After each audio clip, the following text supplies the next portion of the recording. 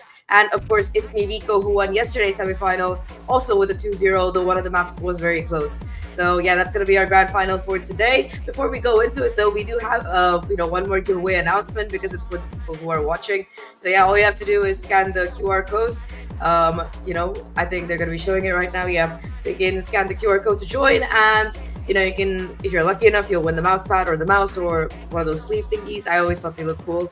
like, substitute Asterisk. But what do you think about all of this, Papa, so far? I think it looks great. Honestly, I think I wouldn't complain if I got it myself. But don't let us take away that chance from you. Again, enter in the giveaway. It doesn't really hurt. It's free. And like you said, it looks kind of clean. It would be for sure a nice gift. And we're excited here because we're not only giving away, but we're also giving you a fantastic matchup here. The grand final. It is for 200,000 rubies. And again, besides the nice money, both these players, or rather both these teams, have a lot on the line. It's mostly glory again towards the Indian Championship. This is a very nice tournament to add to the side. And overall, I mean, we have ourselves a nice map pool today here as well, because 5 maps means a lot of chances, but mostly it means we don't discredit too many. So Sunset will be our first battle today, followed by Abyss. Not too much of a surprise considering yesterday's results. And the first pick will be Pearl, followed by Haven. And then we have 3 more. Corrode, I do believe it's going to be Split, and the last one decider, if we get to it, Bind. Very clean veto. I think that Corrode and Haven, both maps that teams have established that they're quite comfortable on. Bind as well. We saw a pretty dominating map coming out of ItsMeViko yesterday. So it should be interesting how this matchup goes. The Abyss man, like you said, makes perfect sense. Very close for comfort, despite it being a win for them in the end. So yeah, Sunset being banned is a little bit of a surprise for Asterisk, but I mean, I think overall it's a pretty balanced map pool. And starting off on Pearl, it is going to be IVK who choose to start off on defense, which is pretty interesting because I feel like Pearl does tend to look a little bit attacker-sided, but I think that especially with the recent patch and everything, less initiator utility, you're going to have to be very careful about how you time those executes. I don't know if we're going to be seeing anything new in terms of comps though. No, I don't think so. I think it's going to be quite standard, and especially when going into these teams, right? We already have those so-called comms coming in from Asterisk. Nothing unusual. We see the Fade, the Astro, which has been being brought more in towards maps such as Bind, such as Pearl, with the new comp map pool, which is lovely. I think getting rid of Lotus was probably one of the better decisions, because again, it doesn't feel as old. It doesn't feel... Yeah. As long as Breeze stays gone, I'm happy. Like whatever else is there. Yes. I would like a setback, but as long as Breeze stays gone, that's the worst map. You can take it on authority. Thank you. Finally. Like Breeze, look, it looks beautiful. I can't deny that, but yeah, everyone likes the beach. It's just the map is awful. Yeah. Yes, it absolutely is. But hey, we get Pearl. It is, that similar watery theme, but we got ourselves these 2 teams going into the first map. And honestly, I think it's very important to kick yourself off with a good map. And I wonder how these are going to go. Because, right, like you said, you've been casting throughout all the semifinals. You've been here this entire time, and you've seen the results of Asterisk. They've been a bit more dominant than ItsMeViko. You think that's really going to matter today? I mean, it might, but I also think that ItsMeViko are warmed up after their win yesterday, and I don't know what Asterisk have been doing on their off day, so depends to be seen if they've managed to keep the same level of performance as well. One more thing to highlight here is that ItsMeViko, all of their players have been playing off roles. They haven't, I think somebody mentioned it was an attempt to stay strats and stuff, so the question is what they're going to be playing in this grand final in terms of comps and who's going to be playing which agent.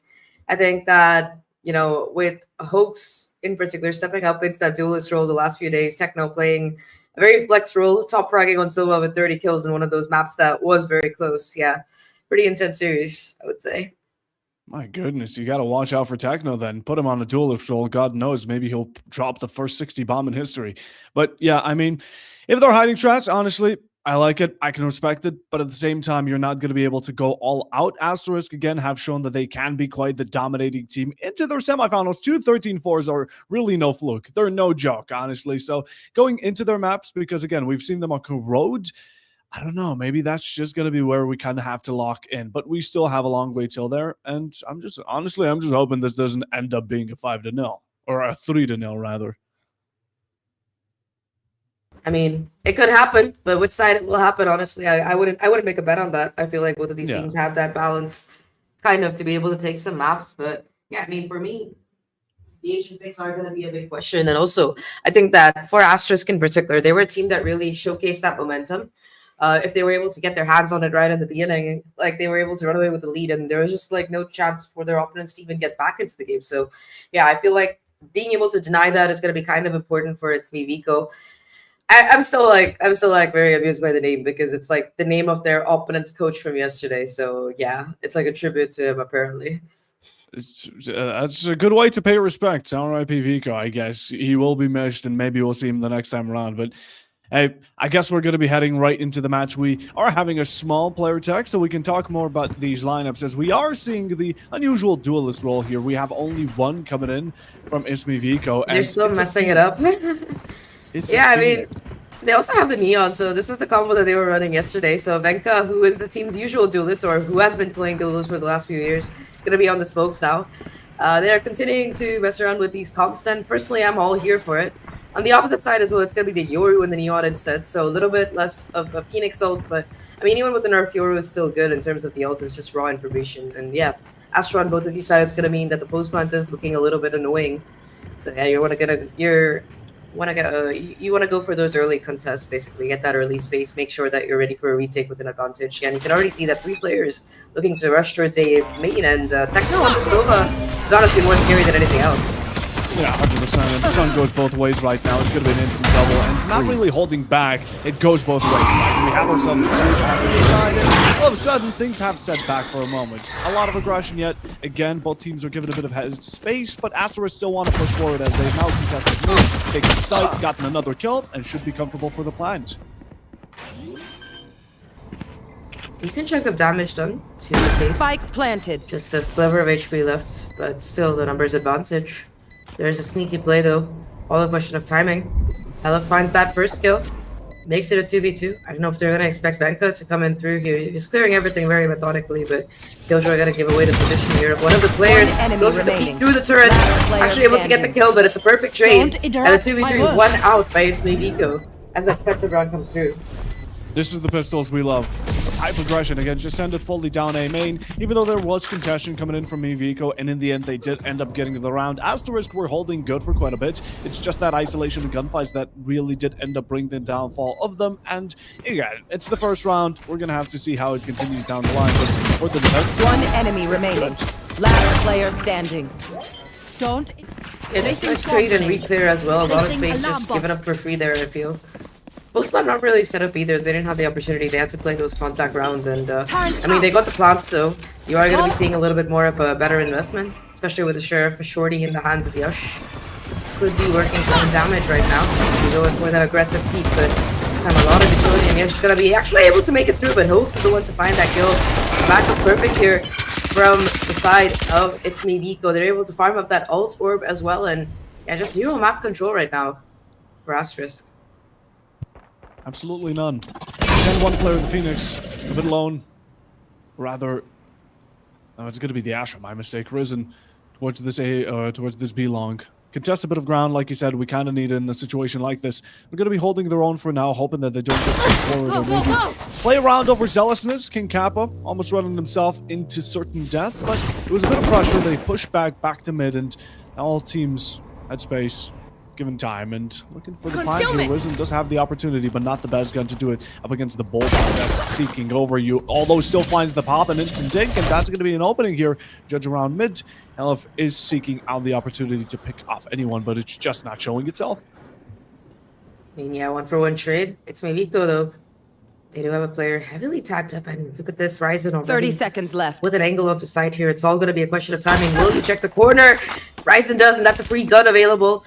Techno though, there for the trade. Spike itself, it looks like it's getting its way towards the side of the map, but Helif actually able to find that crucial kill. 2v3, and they have control of this A site. Gonna be able to get the spike down. No weapons though. Just gonna be these pistols in hand to try and find damage. ItsMeViko with the numbers. Post now out. We were gonna have to go for this contention both towards... Oh no. On the backside and front side of A, but I mean the final 2 attackers from Asterisk here are just setting themselves toward this mid side, kind of trying to play the range game, especially when you have that Sheriff. It's probably the best option. Revealing your position with a bullet, a bit of damage dealt for the body shots, and sadly will not be able to get any execution. Walls have been set up, and this should be a comfortable defuse. Hoax with the last shot just to put it in the grave, and we have ourselves a second round, but still some damage dealt.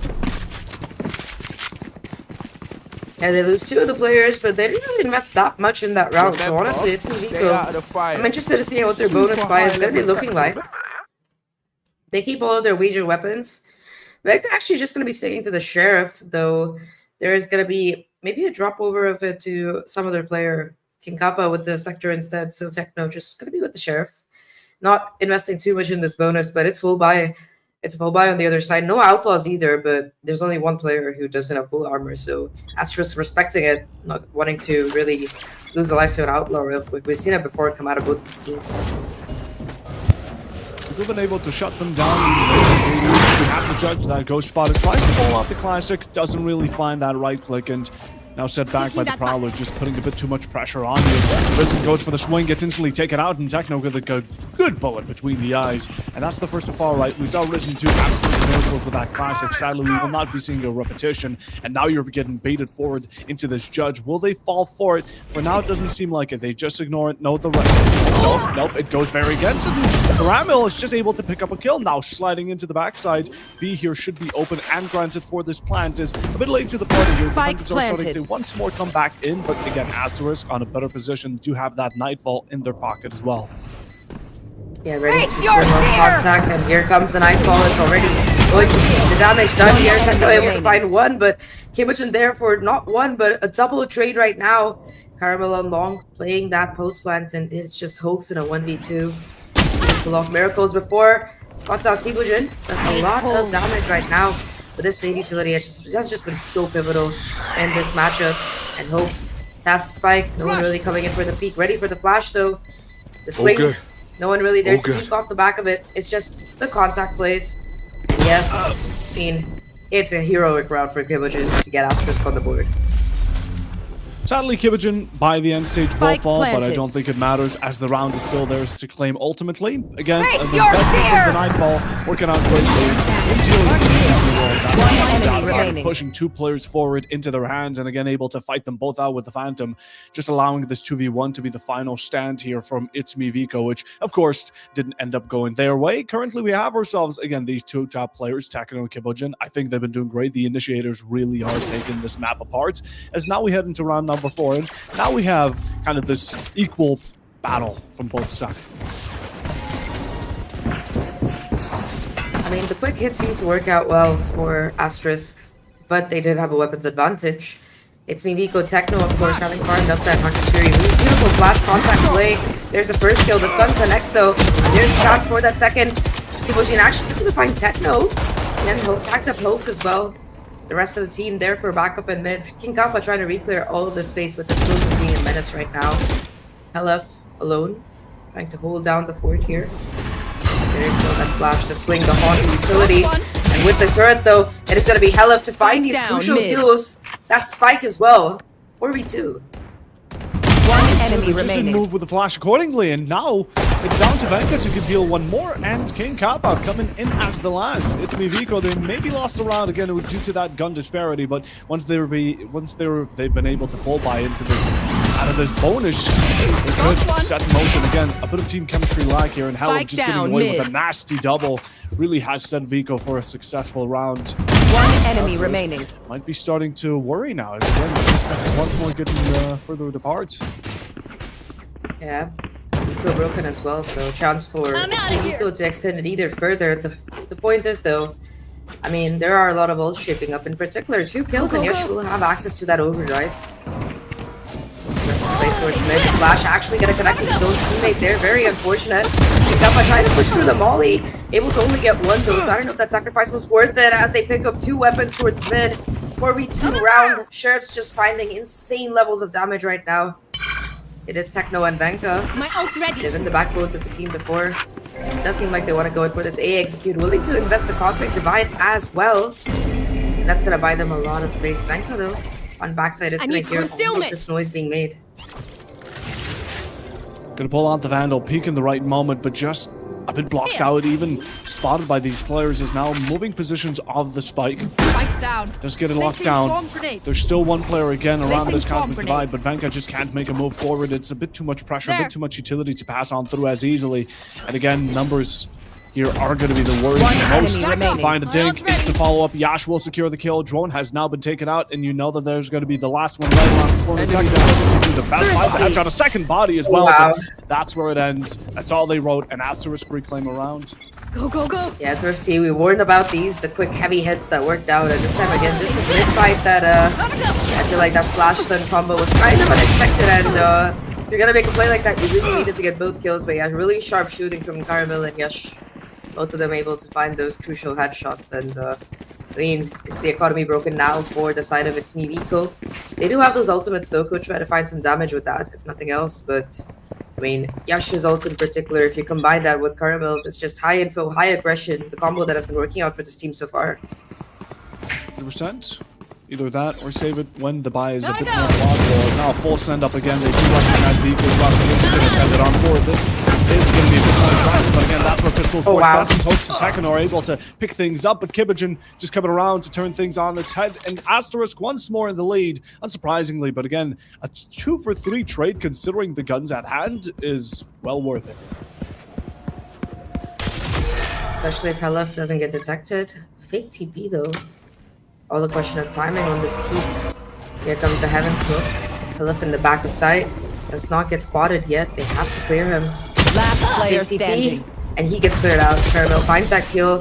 Kibojin with 4 on the round. Might have missed the ace, but Asterisk, they don't miss their 3rd round here. Really clean execute. And again, they're just so prepared for these kind of set plays that ItsMeViko seem to have tried and failed so far. I feel like the patient playstyle suited them a little bit better than these chaotic plays that seem to end up with them losing more. Now though, they have a full buy again and they still have those crucial ultimates. Let's see how Asterisk could choose to kind of deal with it. It seems like they're going to keep up this default and this mid pressure. Yeah, now they're going to be able to fight back, right? And even though Asterisk, if they lose this round, it's not over just yet. They still can go into the next round with a full buy. They most preferably would not want to be dethroned of the lead they just recently gained. As now again, we do see the dimensional drift. Caramel just seeking out information, clearing out the entirety of the Smid. And you talk about that passive play from Miko, or rather for ItsMeViko. They are doing it right. They're sitting back a bit more and just trying to bunker down on these sites. He's one ways as well, doing a lot of work there. Ran out of the overdrive, but still able to get the headshot. Kappa just shut down. Wallbang double headshot, if I'm not wrong there. And then Techno able to get the information at the very least. Spots out 2 players, but I mean, the Yoru utility can be really oppressive if you're not careful. It's all a question of timing here, and Techno has to find us perfectly to be able to bring things back to an even footing. It's Caramel, though, with the angle. Again, Asterisk with an opening advantage just from this set play, this hold that they had. Elif again, let's fire here. Beautiful dink, though. That's the first headshot. The spam gets a second to boot, and he's still able to keep things even. Has the lockdown as well and backup available. That actually pop this. 30 seconds, no time to rotate either. They're gonna have to push 30 seconds here. left. It's gonna be so difficult though to get through. It's a spam to find another kill here, and the lockdown still running through. The cross watched as well, so yeah, they're gonna have to go back here. No way to break it. There's no way to break it, and the spike is now in the hands of Venka mostly. Up close on it, trying to find these headshots, a bit of bullets towards the little boy. Trying to find the breakthrough into some of these kills. The trade happens once more, and it has been risen to kind of hold this site in lockdown. You go for the spike, but you're caught in the right moment as Venka will find the last shot. And again, ItsMeViko back and forth, reclaiming the leverage once more. And the Harbinger here, Helef just doing God's work to read into the neon and find that second smoke back. Just pressure from this Killjoy utility, from the Killjoy herself here. Helef just doing so much work right now to just anchor the side of 3K to keep things even for Asterisk. Yeah, that's just an insane hold there. And yeah, the lockdown might have been used, but that's 4 ults still available here. I mean, yes, you said it, Asterisk. They still have a full buy, but it's definitely ItsMeViko with the ults in particular. They've got the Phoenix ult for the retake, the Sova ult for the denial. They need to win this round. If they can, it's going to be them with the economic advantage for the next couple of rounds. And also, they're doing a good job of keeping Asterisk from finding that early momentum that they found in their semifinals so consistently. Yeah, that's huge. Again, that's how your sort of tempo won't really be welcomed here, nor as easily. They try to push forward, right? A single peek here, it's been read into very well. Viko already almost capitalizing off of a dink. And such a rendezvous around this A-main push, but it's honestly just sent back in an instant. Now they're going to be resorting, trying to go for a different site, weighing out their options. Maybe mid might be able to give them that second dimensional push that they really need if they want to get as many angles on towards ItsMeViko, because again, mostly ItsMeViko have been good off of the refrags and very consistent at it. Like they're gonna slowly walk back towards A. They made noise in mid, but again, just this consistent droning, reconning info from Techno is making sure that they can afford to keep these resources, the Killjoy utility, everything on the site here. Ooh, that's a ballsy play. Kappa looking to go forward here. The Hunter's Fury, though, actually going to try to break 30 it. seconds It's all going to left. be a question of timing, though. Can Kappa hold it down? Not able to find the timing. Does pop the Neon ultimate, though. Goes for the chase down here. And yeah, 20 seconds, they haven't been able to make their way onto site. The Neon ultimate as well, still doing absolute work right enemy now. remaining. Yeah, just nothing left to be done here. Asterisk lost in the delay. 2 ultimates, 3 ultimates in fact used, but ItsMeViko happy 30 to invest seconds them left. and keep 4 players alive. A very dominant showing here. Again, the clock just winding down. I'm loving ItsMeViko, right? The sort of fight fire with fire type of play style. They see the aggression start tamping up, and instead of trying to pull back and enemy deny the remaining. utility, they're going to go forward. They're going to step next and kind of just gun it out. Brute force their way into Asterisk's face, mostly, especially with that Judge going into the smoke, and even then King Kappa popping the ultimate to try and contest even more, discombobulate the enemy team as they don't really know who to focus upon. And now the eco once more broken for Asterisk. They still go for this force buy and are looking to make the most of it, but again, they've been expected at each step. I doubt that's going to change. Go, go, go! Yeah, it's been just incredibly quiet. Bit of a slowdown. No money though, so yeah, this could be a very clean round here. Oh, you're just being cooked alive right now. King Kappa able to get away as well. No trade to come through. That Neon Util doing so much, but Spike Dash down, with B. Bucky finds a crucial kill. Looking for the player second in the standing. corner. Is able to beat through, but with the shot, and Benka cleans up house. 6-3 right now, and ItsMeViko starting to put together a string of rounds here. Might be a good time to take a timeout if you're an Asterisk player.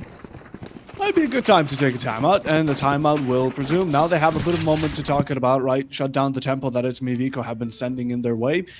And honestly, again, a lot of these rounds, Asterisks just haven't been prepared. Their plan was to go into site, play it aggressive, and hope that ItsMeViko don't really have a response. But it's been quite the other way around, and now Asterisk kind of need a way to break that type of track.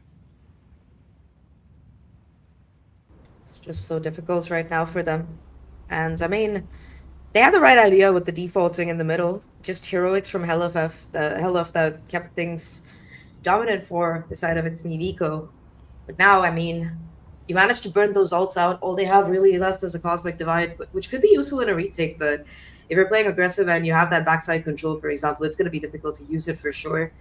On the opposite side, though, your own side, you gotta, get ready to charge up that second cycle of ultimates. Especially with the recent patch hitting, those ultimates are even more valuable. So you want to time and use them correctly. I feel like a lot of these rounds, both teams, they've sunk a lot in, and if you weren't the team to win it, you just lose so much in terms of resources available. But yeah, I mean, you're starting to get close to a couple. In particular, you have a Cosmic Divide of your own in 2. You'll have Keymotion's ult as well one more time before the end of this half, for sure. So yeah, interesting to be seen which team's going to come through on top. It does seem like, it's going to be more of a standard setup, just a bit of a cautious hold here. They still want to push in front towards this mid side, but again, Techno has been so proactive. Look at this early recon already to start with. We've seen Asterisk get really, really active towards this mid side, and Caramel will be kicking things off with King Kappa. In the meanwhile, they always end up backing off as, again, this passive playstyle. They put a bit of pressure towards mid, hoping that they lure some players, such as Techno, towards this type of movement. But in the end, it doesn't really come much out of it. We haven't seen an actual push come through mid itself. It's always been these A main and B main or B long pushes. But right now, they might be looking to commit to it for the first time as Techno now, looking to find the swing the Prowler. They're a bit distracting, and Yash just picking up the opportunity to find a wide one. That's a good second to pick up, and ItsMeViko starting to crumble. But we still have a bit more presence around A that hasn't gone recognized just yet. Pulling back, it's just this push and pull on the map here. Asterisk, though, like you said, they've taken control of Art as well. They cleared out mid. This rotation, it seems like they're actually gambling it's going to be a hit, but Aleph hasn't heard anything. Caramel, in the meantime, making his way onto site. Sound cue giving away the 30 seconds game left. that this is where this execute is planning to come through. Renko on the backside gets the first headshot, still has that Cosmic Divide, spots out a player towards main. Here comes the blast. It's not actually going to come through here as the spam hits. Renko, though, forced to fall back here as the counter spam almost gets right in his face. Here it comes, though. Nice little Phoenix Spike flash. Kibojin trusting in teammates, looking to plant the spike. Elif on the flank right now, has to be the difference maker. Spots out the first, spots out the second, has to be able to win one of these tools at the very least. Keep things going right now, wins the first, but not able to find the second as Ryzen comes through. Beautiful shot though from Hoax. One Here enemy comes the remaining. Phoenix wall. It's the off angle though from Caramel. Both players towards main right now. And I mean, yeah, you tap the spike, you're gonna have to check it out here. All unfortunate timing on this peak. And Caramel with the reposition is the one to find it out. And ItsMeViko, they lose that streak here as Asterisk after that timeout. Oh, absolutely ruthless going into it. And again, not too heavy of an investment. They were able to reset back the tempo. A lot of the players were getting kited towards this A main side, but in the end, they did it. They got the kill just fast enough onto Risen. And in the end stage, Caramel and himself finished out the job. 6-4 right now, looking a bit better. And again, Asterisk could start picking up the eco game as ItsMeViko. They win any more rounds. One enemy remaining. But in the end stage, right, it's getting closer. We want ourselves as much of a balanced split here, and that's kind of what we're heading towards.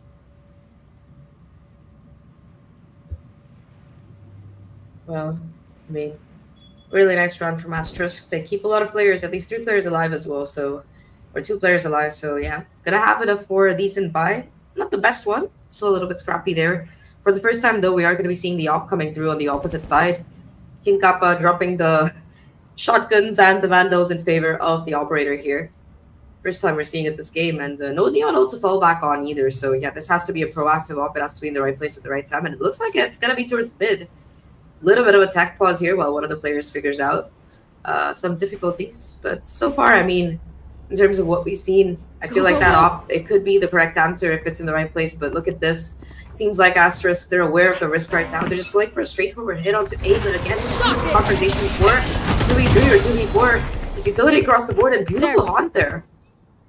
Yeah, it pushes the players just a step back, right? But at this point, we're just fighting Ghost. Yash, a bit of an investment going in towards that stun. The Euro clone sent forward, and that's the sound we need. Again, a bit of a distraction. Asterisk, as much as they like to play aggressive in those opening seconds, they always push back. They always go and resort for different options to try and see if there's another opening being made. And King Kappa here towards this midline with an op could instantly cut that entire rotation to half if it is contested without any flash, without any smokes. But they will go towards this B main, which is the majority of the players. A dimensional drift to spot out the Neon player that now feels a bit uncomfortable. Right back to side. There's a danger zone. Without obscuring vision.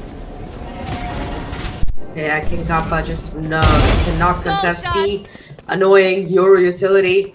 Now though, there's the backup. Benka finds a trade. Spike planted. Is able to fall back. Does have the Cosmic Divide for the retake. On the side angle as well. Takes down Caramel. That's the kill you needed to start off right now.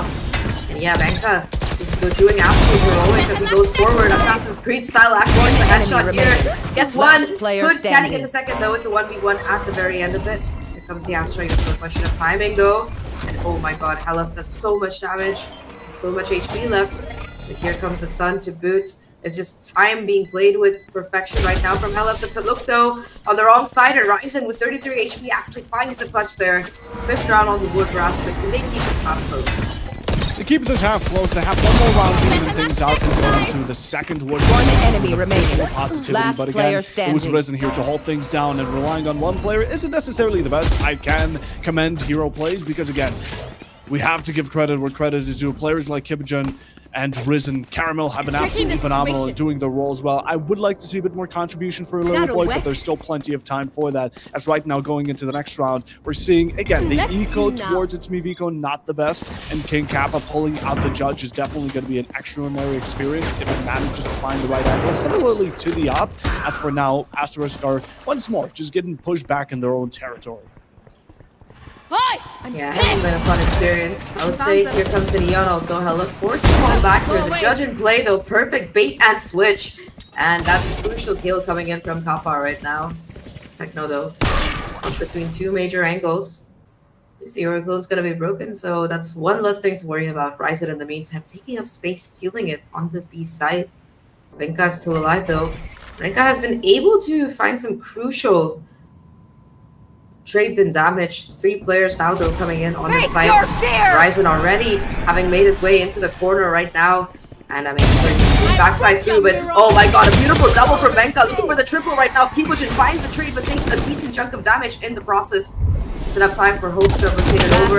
It's just going to be a question of timing, and the Phoenix ult is good enough to take down a player. It's all down to just Little Boy, and yeah, you don't even need to lock down in the end. 7-5, it's ItsMeViko. They find an advantage at the end of the half. At least that's 7-5, and again, can further the distance if the pistol is going to be 1 going into the first 2 of this second. But Asterisk, now they're going into it, right? They had a lot of aggression once more, but they kind of walked in blindly through these smokes, a bit too much utility to handle, and it was mostly down to once more just a single player, Vanka, doing absolute deeds towards that site. We head into the second half, right? This is a moment for Asterisk to even things out. This pistol round could be a great investment. We might even see some sheriffs, yes, incoming from both teams, but ItsMeViko, they wanted more, mostly because a 4-round difference would serve them quite well. 100%, yeah, 9-5. That magic scoreline you want to see after winning that pistol, especially on a map like Pearl. I feel like so many of these bonus rounds as well, you can just start to scale up quickly, especially on this attacking side, and if you've got a comp like the Neon, with the Neon here rather, to deal with. Yash goes for a bit of early info. Look at Caramel, pushed up as well, and it's just a duel of the sheriffs right now. Who's gonna have a better peek? Ooh, Helif takes a lot of damage right now. Still looking to go in for the read peek here. Caramel with the deep angle. Actually looking to push forward. So yeah, so far at least first blood in terms of scarring drawn by Asterisk here. It is a hit towards the safe site, though nobody seems to be home. Turret does give away the info at the very least that the site has been taken. But yeah, it's a full-on retake that we're looking at 5v5 here unless Helif finds some magic. And they're going to have a bit of confrontation down midline. Helif just making his presence with a single bullet, a warning shot to the very least. And again, putting a small amount of that phantom pressure towards these players. But they move past it, they go forward, and on to the next step. This is going to be the retake. Going right through the sewer, that's going to be a tap. Oh, Cap's no. going to be cutting too. And the right click here could be dealing damage, but there's not enough bullets in the magazine. It goes both ways, right? 3v3, but time is ticking. And again, these pistols can only do so much. Another swing with it goes. And Hocus is looking to do his best by getting limiting the movement from these players with fire on ground. Another pick up, bit of heal it with a single tap onto Risen, and out of nowhere Asterisk have completely lost their composure as they can only stand on one more pillar as it's crumbled down. Vanka with the final kill, and an 8-5. ItsMeViko now seeking out that 9-5 scoreline. Couple of awkward fights, but yeah, just really nice positioning and King Kappa being able to fight two here and just keep the rotation from coming through. A very nice, annoying Neon utility. Like, shout out to Little Boy for being able to find the kill despite that cosmetic stun there, but yeah, at the end of it, it's ItsMeViko to come out on top here on their opponent's map pick, remember. So yeah, things looking a little bit more difficult for Asterisk right now. They got to be able to win the round after this one. They are investing a little bit with those sheriffs. They've proven that they've been able to do the damage before. Caramel again, just point of contact right now, but yeah, just force the TP back. Doesn't really want to fight it. Vanka now in a stronghold position, able to pick one out before being sent right back 6 foot under. Kibigen with a good refrag on that. But again, it's Caramel who turns things for the better. He was still fighting his best, but in the end, it's messy battles, a bit scrappy all around the map. It is left with Asterisk being in the lead, but Techno turns that back onto balance. Plant should be open for the taking. Spike now down, HP equal. Just utility-wise, I do think ItsMeViko have a bit of better standing here, especially because they're not the ones in the post plant. Yeah, there's a timer right now for Asterisk, and it's a question of what angle do you really watch here. All a question of timing. Hoax focusing towards the CT. There is this creep up by Little Boy. Timing though there for Hoax as he goes in for the swing and the peak. Kibigen in a 1v2 does have this Guardian though. Both players 2 body shots or a headshot away. It's just gonna be the peak though. Hoax actually not able to hit that second martial shot, but Techno still playing on that long line, looking to do the damage. Kibigen finds the first, but yeah, has to be able to get the second. Not gonna work out. At least they make it expensive here, but ItsMeViko, they confirm that anti-eco. They confirm it, and now Asterisk starting to get further and further behind, kind of left alone. 4 rounds. It's a large distance. It's a bit of a walk they still have to do. And right now, sooner or later, ItsMeViko might be already reaching match point. But for now, they're going to hope to do the best they can. It is a bonus from ItsMeViko. And again, working with a Bucky and a Bulldog, a Sheriff against these Vandals and Phantoms coming in from Asterisk might be a bit difficult. But again, with what we've seen from ItsMeViko, I wouldn't count it as impossible. Revealing area. Here we go. Once again, just keeping up that pace. Going for a B long hit this time. An interesting choice despite the lack of, as you know, it's, superior weaponry. Cardinal playing a dangerous angle right now. A lot of utility to break through. You're dead. Here comes that Phoenix ult though. The opening hit on the site. You're going to have to check out the angle. Forced back thanks to the Sova Joe. So that's the side control taken right now by ItsMeViko. Genka on the back as well on the slurp. Spotted out, but able to stay alive and continue to be a nuisance. As long as that Astra is alive, that's another at least 7 or 8 seconds that you're going to be able to buy on this post plant Yeah, Venka being wrapped around. They're focusing on clearing him out here if possible. Either way, though, clock ticking and 2 players towards backside. That's your first obstacle with the plant that this is. Yeah, and you want to push into King Kappa, right? But there's a Bucky right around the corner, so unsure of how Asterisk are going to contest it. He thankfully has hopes in his flash. He's just ready to take him out. A bit of damage through fire. The stun here could be monumental. Yash is able to pick the opening, but now Techno it as again this blind work in beauties. But in general, it is both sides dealing a lot of damage to each other. King One Kappa with the enemy Bucky, time remaining. is running out. That's what matters most. Another one to fall. The Phantom picked up and an upgrade. Careful able to take that off their hands. Bavenka finishing the job, and now once more ItsMeViko claiming glory. Techno does fall, unfortunately, to the spike, but the result is the same nonetheless. I mean, it's even better. Now you can buy an upgrade. They have the money for sure. That was a full-on bonus pretty much from the side of ItsMeViko. They had Bulldogs, they had Stingers, they had Sheriffs, and they make it work. Just getting onto the site, that Phoenix ult, some crucial ult that kind of just opened up things. And now, full armor, ready to go. They know that their opponents are going to be weak in terms of that economic department. And Kappa investing in an Outlaw, one of the best guns you can have. I feel like what has worked out for Asterisk in terms of being able to find opening kills and then sticking together. Yeah, so far at least it's just been incredibly difficult right now. Kappa leading the charge here on this B side, pushing with all the confidence of the world. And joining him are like 3 of his teammates, like a little boy. Just Sherman had a lot to do. Kappa finds that opening kill. There's going to be that Outlaw, right? The opposite strand, you're not able to full shield your way through. The stun perfect, and it just catches little boy off guard, but there's no follow-up. So for now, it's mostly a distraction, right? Still a bit of utility. Techno looking to maybe send that Raycon dart as the smoke dissipates, and maybe Asterisks have spotted out that there's not much contention left. King Kappa still holding the backlines. That Outlaw will fall to the ground, and Risen battling it out with a Sheriff. Beautiful shots, right? Again, what is happening against ItsMeViko? Why did we back off from this fight? Now we're still going back into it. A second chance given. Hoax is looking to capture one. A second one will reclaim it. This could be a great forward push towards this B, but some of these players, despite from the Silva, ItsMeViko have been set towards this A and could be free, granted sites. Just you have to get rid of that Neon. I mean, they've cut off the rotation as well for this B side. Benko with so much information in this corner. The other 2 players just opting to gamble on A, but yeah, it's just 30 a seconds side, left. like you said, and Benka still with so much utility. In fact, if it is going to be Hoax to get the plant, that's going to be second Phoenix ult in 2 rounds away. So yeah, I think that's what they're looking for, maybe. Never mind, Techno just decides to get it down. No Phoenix ult for this post plant, but that's how confident ItsMeViko are. Right here. They've got the guns, they've got the HP, they've got the positioning, and pretty sure they have the info. That's a decent amount of noise being made. At least one player heard out here for sure. Techno playing close enough. And yeah, off the back of it, there comes the smoke from the Astra. Techno, that first point of contact. Seems like they want to jump through. And yeah, Yash takes a little bit of trip damage, but yeah, it's Techno to swing out and find the kills along with Hoax. That's another Phoenix ults available. And 11-5. ItsMeViko running away with it right now. All outside. Running away with it.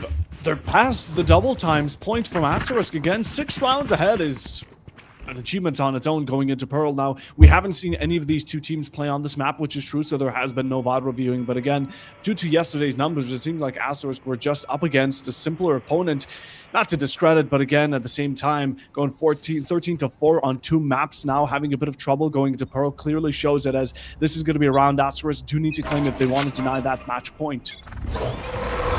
So still sticking to that ult, trying to go forward right now. But here comes the double ult. Both the Neon and the Phoenix just looking to go forward right now. Yash finds that opening kill. The spam doesn't really connect though. They are not able to find an extra kill. Yash and Kibujin though continue to find 2 crucial kills. Both doing his best to keep things even. But it's just going to be up to Benko right now. 1v3 to try and clutch out here. I don't know if this position's going to be noted. That angle with the operator to find out that kill. And you said it, they had to win this round to deny match point, and they managed to do it. Yeah, finally a round on this defensive side here for Asterisk. But for how long will they be able to deny that? Right? They still need a couple of rounds. 5 rounds right now in a row to catch up to ItsMeViko, and then the 6th and 7th if they do want to find regulation, which is very probable against slim chance considering how ItsMeViko have been playing. This definitely is a round out of its own, and it seems like Asterisk were playing a completely new game. As now, going towards ItsMeViko, we're going to see King Kappa back on that judge, and you just know it's going to be a good round. No ultimates to fall back on, but who needs an ultimate when you've got the judge? I feel like it's Yash. Asterisk Yash felt something walking down his spine. I heard at least 3 players there and was like, yeah, you know what, I don't want to go alone. Doesn't sound like a good idea. So Joan re-clears all of this space. You've still got the judge though, so yeah. Bit of a slowdown though here from the side of ItsMeViko.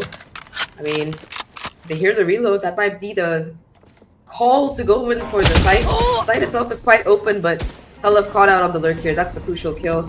I'm sure you've lost side control, but you still have the numbers advantage. And yeah, you have to be careful. You can't just push the smoke, but everyone's just gonna come in from CT.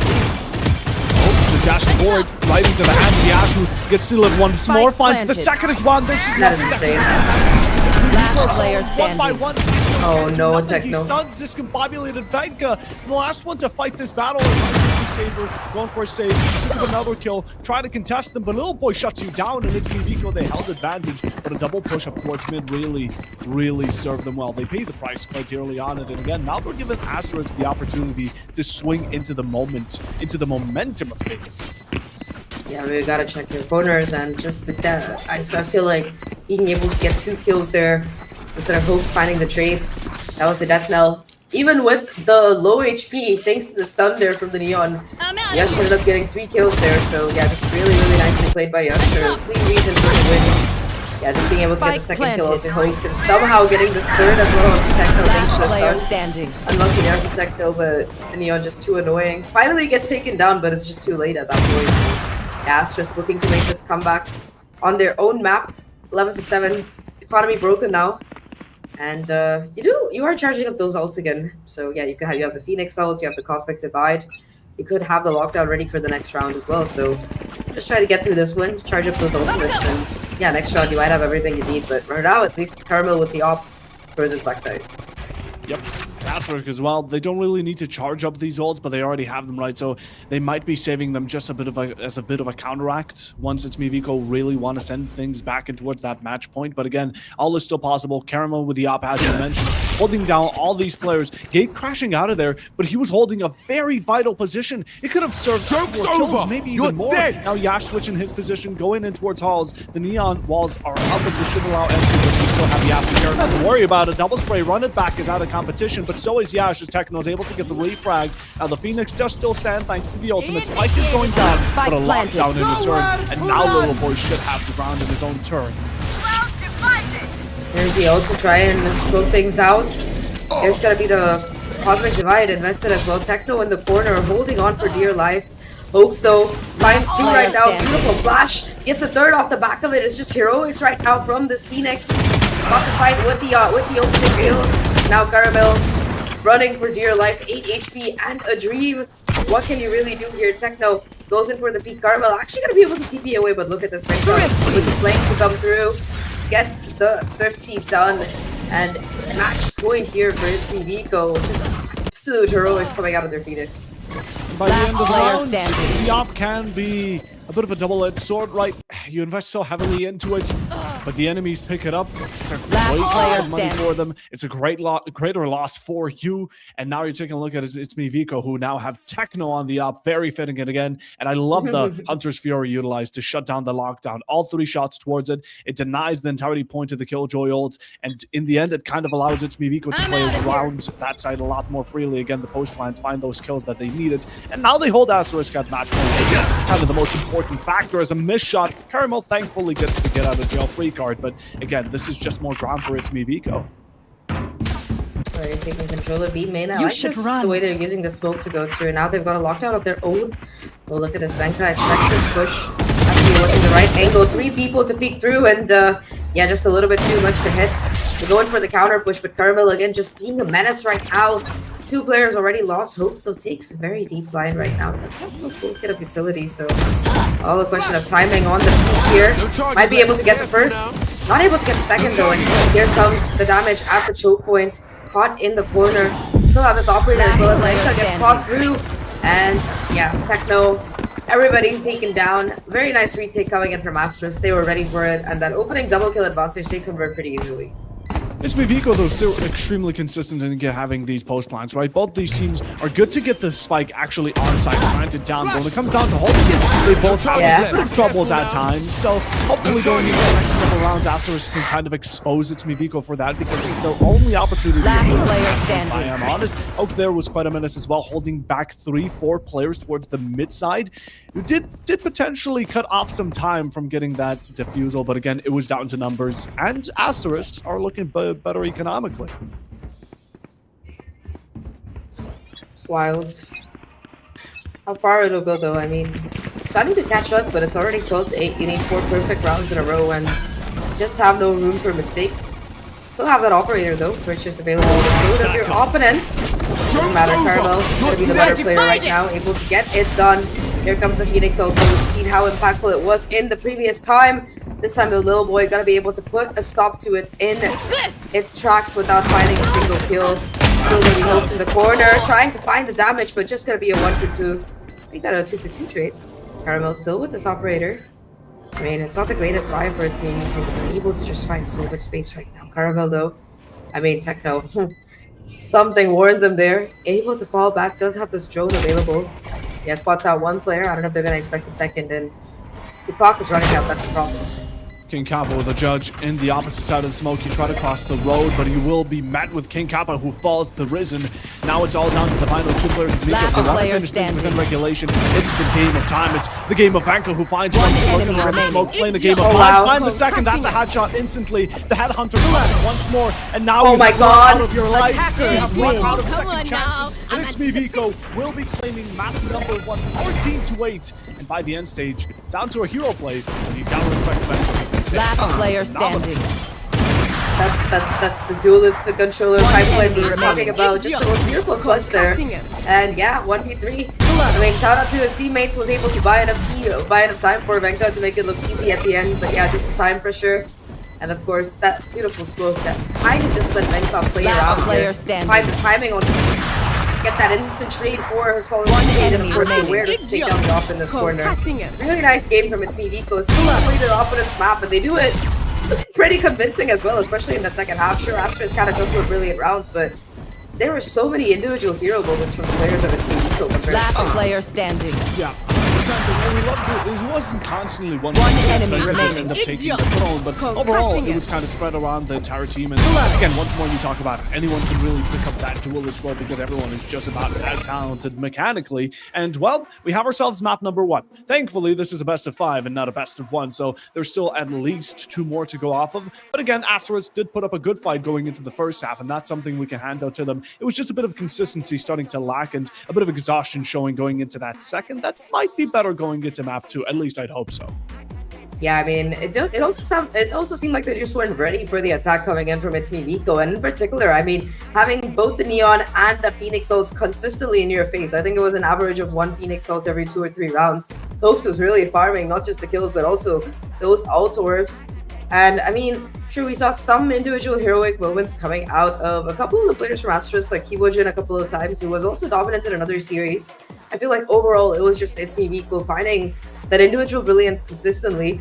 Like, King Kappa always took up the space, but you know, the rest of them, they are just able to pop off and find multi-kills where they really have no business finding any. Like for this, for example, Hella just able to hold down the fort. We saw him do that a couple of times as well on the opposite side of the map. Just really incredible individual moments from all of their players, pretty much. Yeah, I mean, overall, it is well played by ItsMeViko. Again, we are going to be heading into map number 2, which is going to be Haven. But before we do, let's take a look at the stats from this map. I mean, first kills between both teams, 12-9. Again, when it comes down to these openers and post plans, it was very even. Both these teams, again, consistent with their post plans. It's just that no one could hold them. Yeah. Either way, I mean, look at this. First kills, Asterisk actually were the ones to come out on top. So many of these times it was IVK fighting back from a disadvantage. And in terms of post plans, I mean, I feel like Asterisk just didn't have the rounds left. It was just IVK who were excelling, especially in those post plans where they got the spike down. You saw Becca ready with the utility as well. And overall, yeah, just a little bit more marginal damage, but it's the clutch percentage that's the main difference. Either way, though, let's take a look at the individual statistics here, because I'm pretty curious to see who's going to be the MVP. I'm not sure if it's Venka or somebody else, because it's actually going to be Hoax. Yeah, 307 ACS, exactly what you want to be seeing from your duelist. Only 2 first kills, but I feel like that's more a reaction of him being the one to find those trades off the back of Kappa taking the space there. But yeah, overall, I mean, really consistent individual performance from all the members of IVK. A little bit of a lag for some on Asterisk, but yeah, overall just IVK with better strats and better hero moments, I would say. Yeah, 100%. It came down to these individual plays. And again, as much as relying on them isn't the best idea, it was in the end all hero play.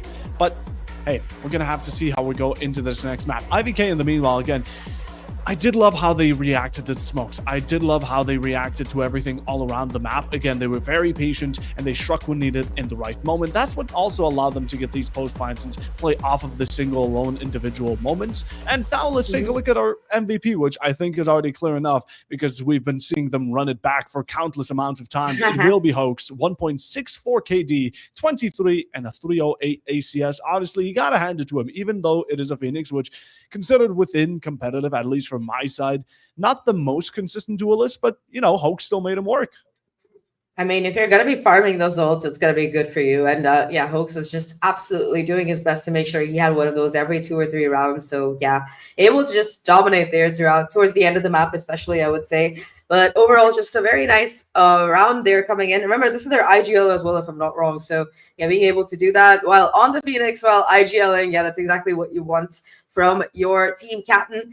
But for now, anyway, it's going to be a little bit of a break before we head to map number 2, which is, like you said, going to be the pick of ItsMeViko. It is going to be Haven. But yeah, before Haven, we're going to take a short break. So we'll see you on the other side.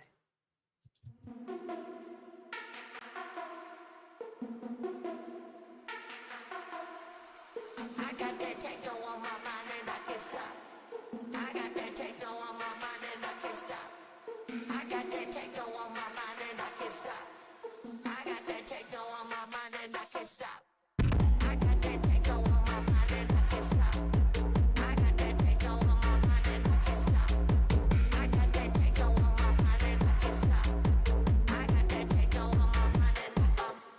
I got that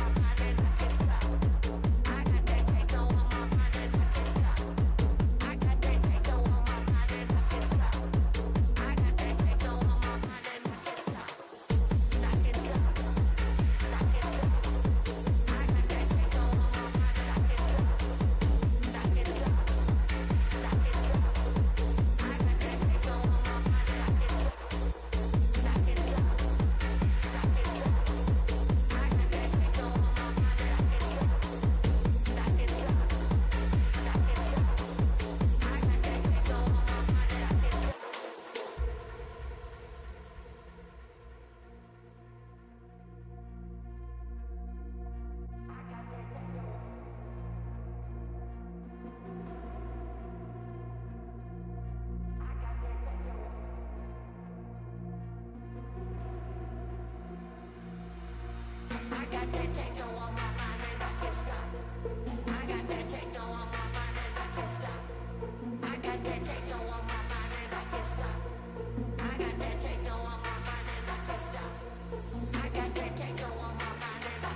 Hello everyone, welcome back to the Pulsar X Waimers Showdown. It's still me, Zach, joined by Puffo, and we just finished that action-packed map number 1 of Pearl.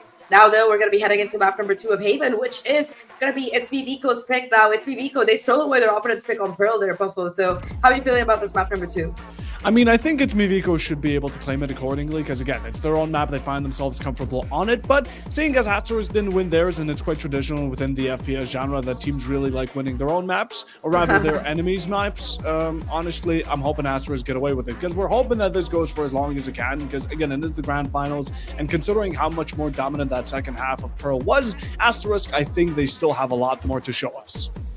100%, and I mean, there's a lot on the line as well here. So we've got the prize pool giveaway coming in from Pulsar and Waimers. They've got 2 lakhs worth of Pulsar gear coming through here.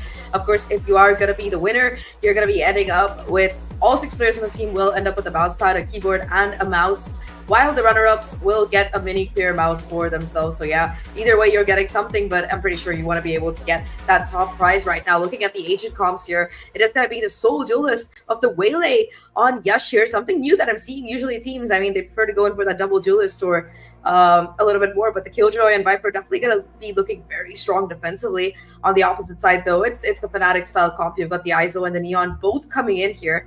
And I mean, ItsMeViko, we saw how good their double duelist comp ended up being with King Kappa. Just even if King Kappa wasn't able to find that opening kill, he was able to find the space. So yeah, I feel like the rest of ItsMeViko are very good at using him as the tip of the spear. 100%. Asterisk, I think they recognize on Pearl again, those smokes were really working wonders, because ItsMeViko haven't really found a lot of moments where they force themselves through them, where they feel the need like they can push them. So they mostly just stood outside the smoke until it dissipated. But this time around, when you have a Viper and an Omen, that's not really going to be an option unless you want to be down to the execution within 10 seconds of the clock remaining. So they will be forced into more awkward gunfights, and that's what I'm assuming Asterisk are kind of looking to capitalize upon. I see if there's going to be a plan that will work out for them. Now, and starting off, yeah, I mean, it's I'm not sure how it's going to go exactly, but so far at least it seems like there's going to be a full-on war in mid. You've got 4 players from the defense, and all 5 it seems like from the attacking side. But it's just an aggressive team. They're not really going forward here. And of course, Jin talked about the individual Sova holds. Question of timing on the peak. Carbel doesn't expect Techno up close though, and get Techno back on familiar territory with that ISO to be able to go and get that first kill. Venka back on the Omen. Let's play a little bit more aggressively, and look at this. Already you've lost control of C. pushing up towards window. Risen backed up by the Omen again. Both of them with Little Boy and Corporate are going to try and find a bit of a denial on this plant as it's going down to the right. They recognize that the sound cue came in a bit late, it seems like, but Hoax sticks it. Now pushing towards mid to possibly go for a flank, but there's still some presence on the backside. Seems like going to go through mid. Going to find one. That's going to not only be found, but it's going to be Ash with a single tap right to turn it back to centered. And now 3v2. Venka's turning it around once more. The hero play is showing itself, and with the jumping right, it's down to Kibijin to kind of make up for it, as Halef on site seeking out any opportunity to find 1v1s, and will be done so as the last kill theirs. Yeah, just using the turret as body armor. Little bit of nice technicality, but Venka definitely the clutch king of the round here. Jumping into CT to find that crucial double kill. Beautiful paranoia as well to set him up for that first kill. So yeah, being able to win out both of these kills, knowing that Yash is on the reload, able to jump and get that kill before being shut down there. Yeah, very successful round for ItsMeViko. Once again, starting things off with a pistol win. And look at this, 4 other players investing in a buy. So you've got 2 Vandals on board as well, but those are the players with light armor that you can kind of punch through if you're not careful. Yeah, 100%. But again, when does a knife win a gunfight? That's the essential between a Sheriff and a Vandal going into this one. And of course, you're going to take C-Line. There isn't much of a doubt about it, as King Kappa just going to, again, use that Marshall. Good up close, Caramel Wolfball. That's an easy spike plant once more, and Asterisk is going to be left with a full-on flank retake where Helif is holding you close, a bit of damage towards that Viper, and again using that drone as a bit of body armor. And now you're sent back towards B, which allows Hoax to approach not only one kill, but allow you to take care of the rest towards window. Risen will deny that, however. Now Venka coming in and starting to sandwich the wall back. Second tap, and all of a sudden it's already gone. Done and dusted. Second round for ItsMeViko. Yeah, I mean, the one player with only a pistol got taken down, so everybody else gonna be keeping their gun here. The Guardian, of course, showing off its wallbang capabilities, and Yeah, it's a very clean crunch play. LF might have lost his life there, but softened up everybody else and was able to, actually his teammates so much enable his teammates to get a couple of kills there. Now the full buy kicking in for Asterisk. Right here. Look at this on the opposite side. KingCap actually going to be investing in that Outlaw to boot, so yeah, a little bit of a substantial investment. It's the Killjoy who was moved over towards the C side as well, playing a very aggressive line. And all around the map towards A, towards B, and that's going to be a collab down C long. A huge way to turn things around in the early round for Asterisk if they want to bounce back into this match, and that's early. Again, going into the slow round, you've been kind of saving your money. It's well worth to pay it off as Kibajin is going to find the third all of a sudden.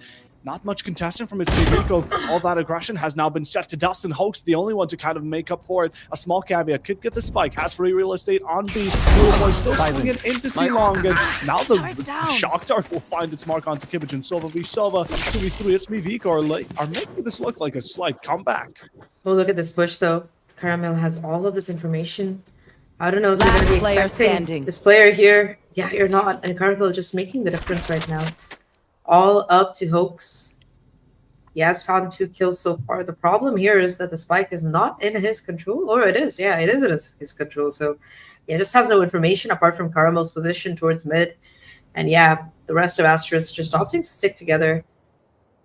The safety is in numbers right now. And, I mean, at the very least, Hoax should be able to find the C site. Get that spike down, but does have full utility for it to, to try and win out the clutch as well. Has a Vandal.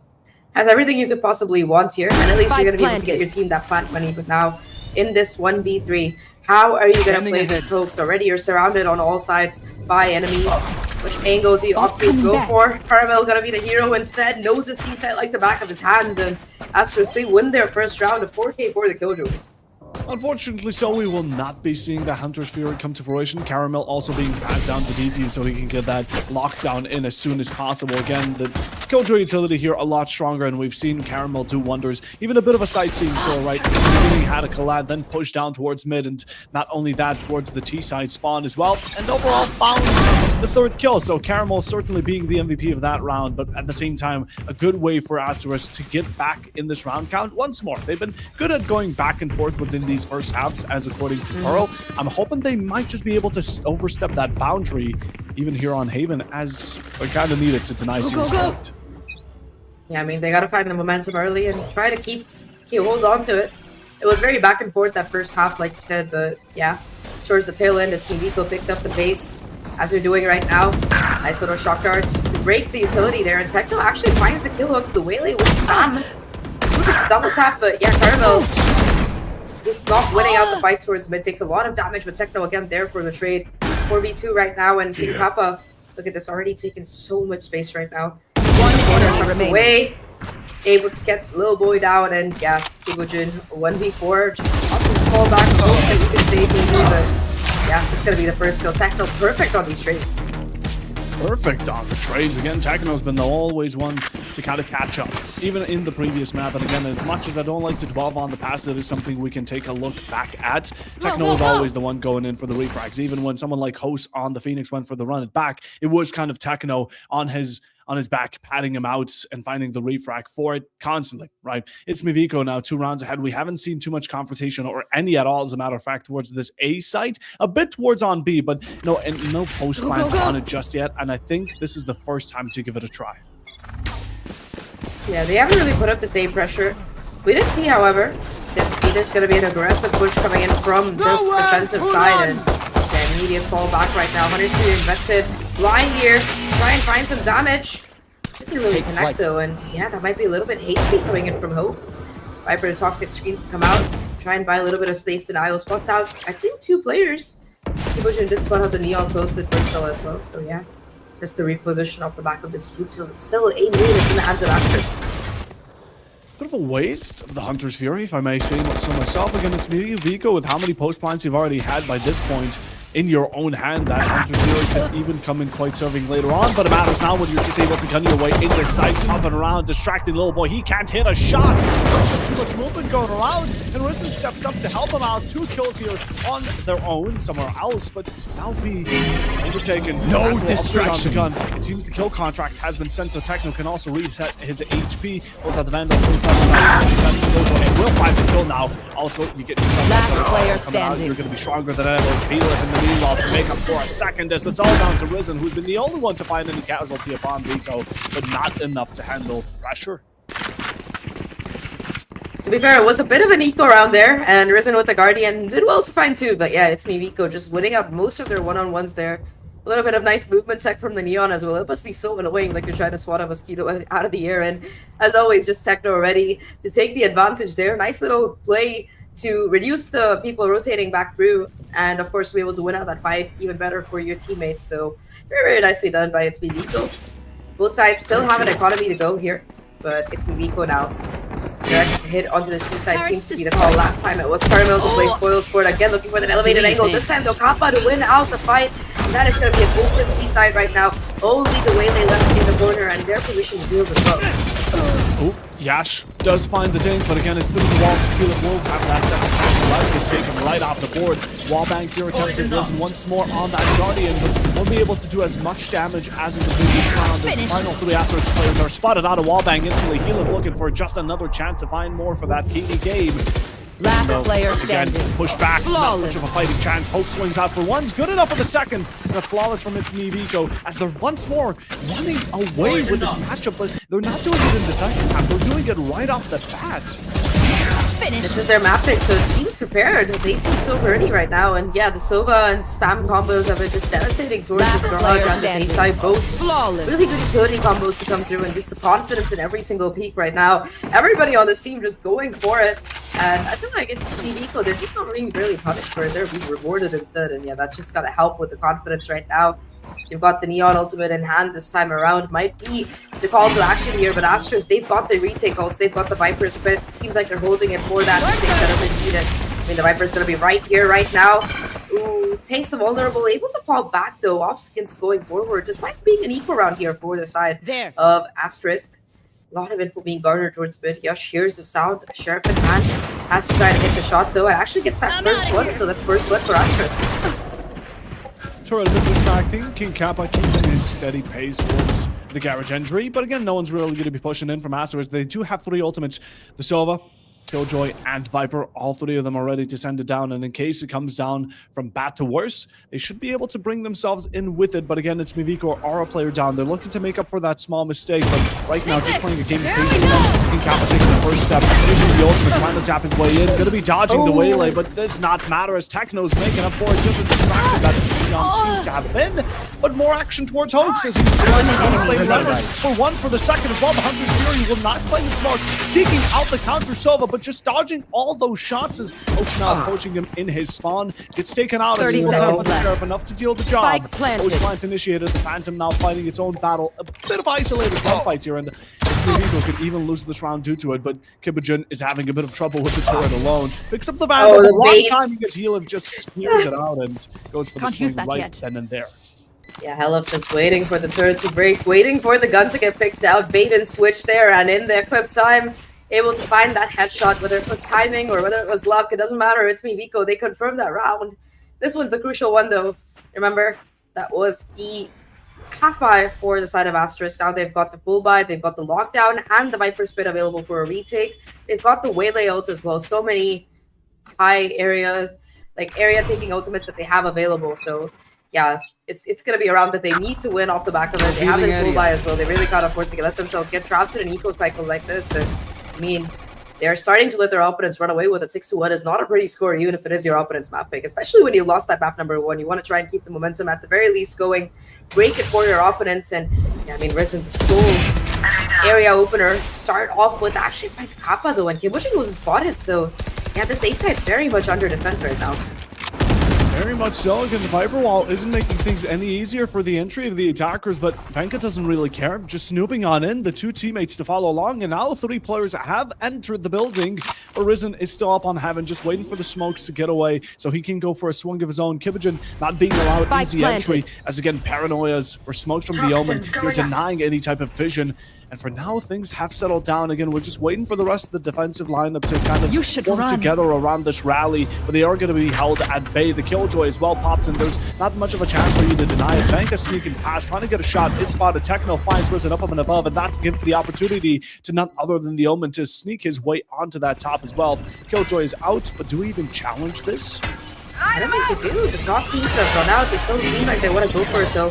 Banka holding down Heaven, gets shit shut down, and yeah, I mean, this might be the crucial ult that they need. The problem is the clock is ticking, and you've still got all of this post plans available. Despite getting stuck through, the problem though is that Hunter's Fury Carmel just no way stick it through. They find all the kills, but it's a Pyrrhic victory here, and I mean, Asterisk, at least they're gonna be able to save the guns, 3 of their players.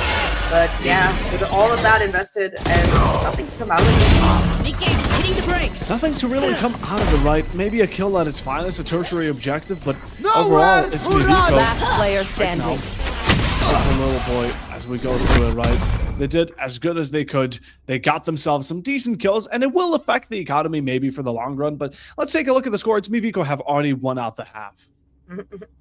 Yeah, they definitely got the lead at the very least here, and they're continuing to just wreak damage onto their opponents. This time around, it's Yash to take the early lead. Nova Drone comes out a little bit preemptively. Yeah, Yash gonna be pushed back thanks to that tag, but also got the backup from the Omen and the Viper to try and shut these lanes down. So immediate reposition towards this mid site. LF to one of the lurk to try and find that kill. There's gonna be that Silver Drone though to try and counter. Banka gets spotted up, but I don't think it's spotted out LF here. So yeah, it could be a question of timing, and if LF was able to find that kill, oh, that could be huge right now. This fight could very well decide if this B side is open or not. The beautiful little paranoia. Carmo finds the trade, yeah, but it is still going to be LF battling through. Not able to win out the duel, though. And yeah, Techno in the 1v1 to try and close things out here. Everybody misses their ones, though. And this time around, as King Kappa to try and pick up the pieces. Able to pick up the gun at the very least, but look behind you. It's already the lurk point and a question of timing. That's the first. Looking for a little bit more. And he's getting these 1v1s.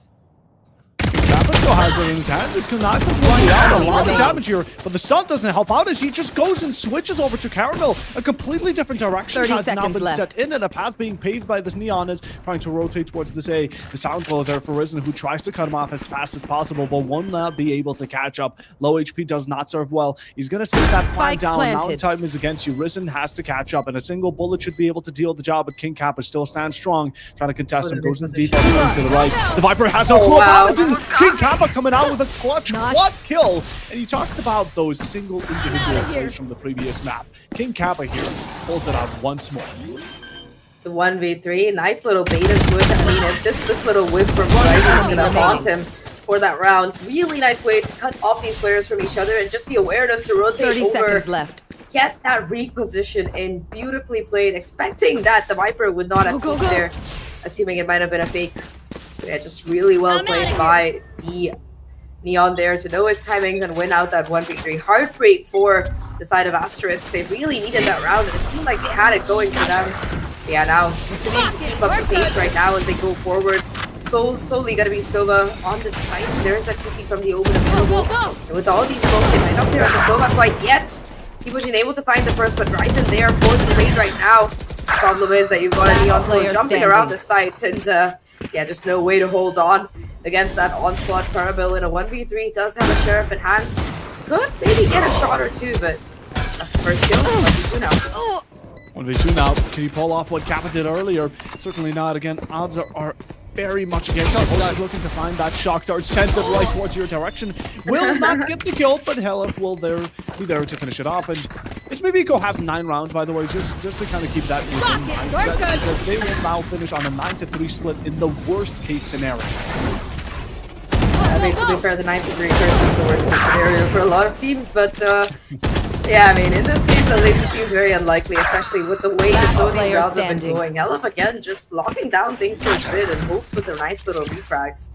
Overall, yeah, very convincing. It was an eco round, to be fair, from Asterisk. They've got to buy again this time around. They have that lockdown that they've been saving for the last 6 rounds. I don't even know. Caramel just with no chance to try and use it. This might be the time to go for it. Really nice little information session. Spotted out 2 players so quick and big towards mid. Look to go towards that B side. Already the utility broken here. Papa, so much space for free on this opposite side of the map. They're looking to get that plant down. The Omen TP's across. They heard that sound through this Hunter's Fury. It doesn't clear on Kappa, so that could be so dangerous, but that's information. Crucial angle. Caramel gets traded out here. Techno still with the ability to try and do a little bit of damage, but Ryzen is the one right now on the C side. Again, just these layers of util. Beautifully played. The C on TP, it is expected. Pink Kappa in the corner here right now, and yeah, Sean the Hunt looking for a little bit more. Benka just there for the kills, and yeah, just possible remains right now. Oh, this is looking brutal. Kicking a man while he's down. Asterisk only have Kibijin to rely on, and saving this Phantom is the only thing you can to anchor into the following round. Right is the best saver. A couple of shots towards Hawks. You get spotted, but again, they're going to look to hunt you down. You've killed one of their teammates, and they don't like that. Neither does Techno, as again, he's been so consistent with these refrags. He just had to give him the credit. Double digits for ItsMeViko going into the first half. And the last round within it is now going to be reliant on either an 11-1 or a 10-2, which is honestly just brutal. Again, finding themselves so comfortable on the map that Helif is comfortable enough to pick out an Odin. On the attack. That's even better. Yeah, I mean, Carl, poor guy, just not able to use his ultimate. And the only round that Asterisk have won so far is the round where their opponents were in the bonus, where they had a numbers advantage. Kind of similar to how that second half went on Pearl, it feels like this time around, expecting that lesser armor. That King Kappa able to find that crucial opening kill, picks up the upgrade as well. Not that he really needs it, has the ultimate to boot, so Kiboji now looking to clear out this cross angle. Omen TP's across here. He's looking to be solo drone, and I mean a little bit of nice tech here to try and float through. Hopes though with the counter Hunter's Furies to find 2 kills here. Yeah, I mean sure the way they all connected, but to what avail doesn't seem to matter. And he's just able to find a couple kills for himself, but Hopes is just perfect. A huge round from him, a 3K at the end, and yeah, just that Hunter's Furies to change completely how that round played out.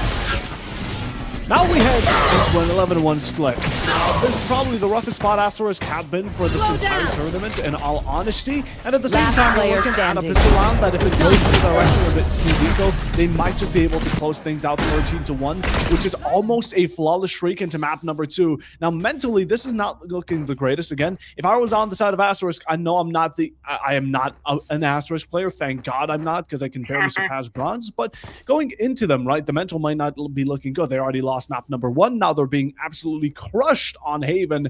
They're going to need some sort of mental reset. Now, a tactical timeout, we haven't seen it yet either, so I do wonder if they've just given up on Haven. You never know. Teams have made the 1-11 comeback before. It's very unlikely and very difficult, but at least they still have the confidence to go forward. Benka and Helif, the ones to find the opening kills. Carmel again.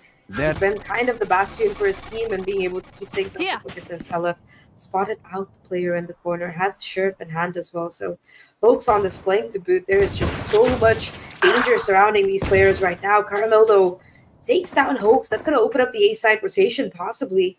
But look at this King Kappa on the cross. Could be the difference maker. Caramel with the spam, doing his best to go through. And it's a 1v2 at the end of it. Look at this Helif though. Here's all of this information. Does have the free flank. Free flank, but will he be able to catch up on it? We still have the smoker coming out. Double. Just Kibijin should be safe and sound. The only angle you really need to worry about is your own 6. The back now being covered by Kibijin as moving position, but stepping right into the bound. The only Hella finding one, but the second will not come to fruition. Little boy being fast enough to kind of go for the refrag. Will deny the pistol round from ItsMeViko, but it did end up getting close nonetheless. Came down to a 2v1, and yeah, just a good trade coming out from that last player. Little boy ready to step up and keep his team alive. Look at this though, still gonna be a little bit of a cheeky buy coming in from the side of ItsMeViko. You got a Bucky in the hands of the Neon.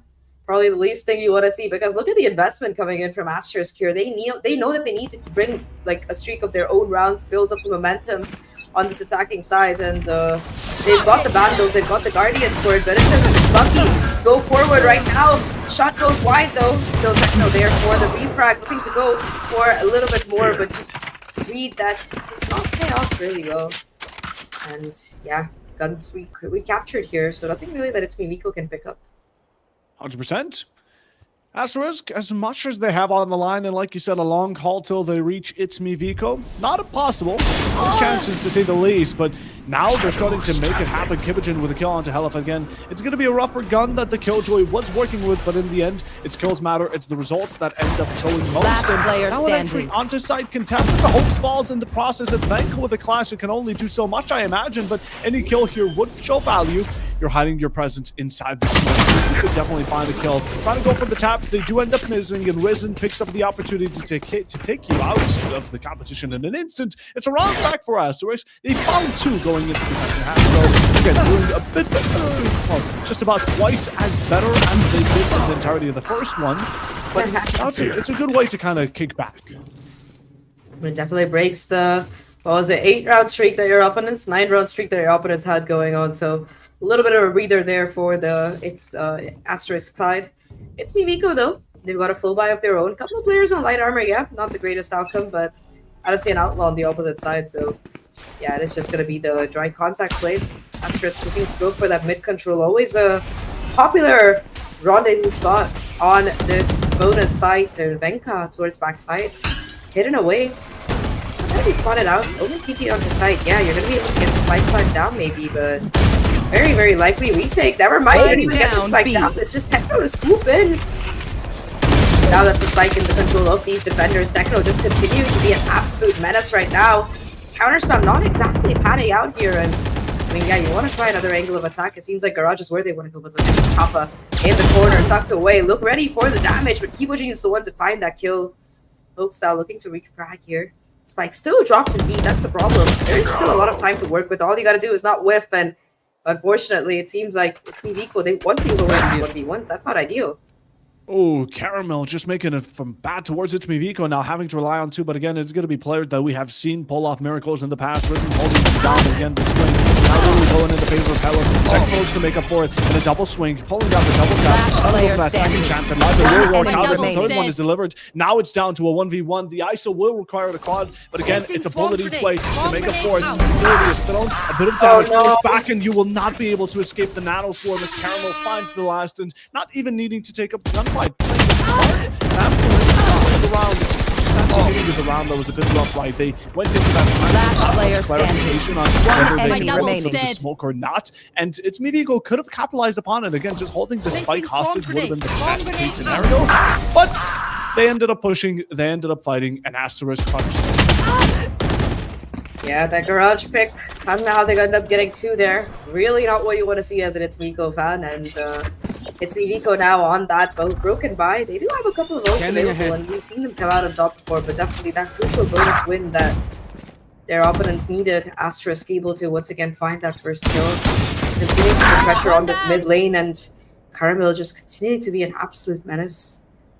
The rest of the squad, they're just defaulting. They're not going for anything. They know that ItsMeViko have been hungry on this defensive side to come towards them, and they've been punishing them round after round.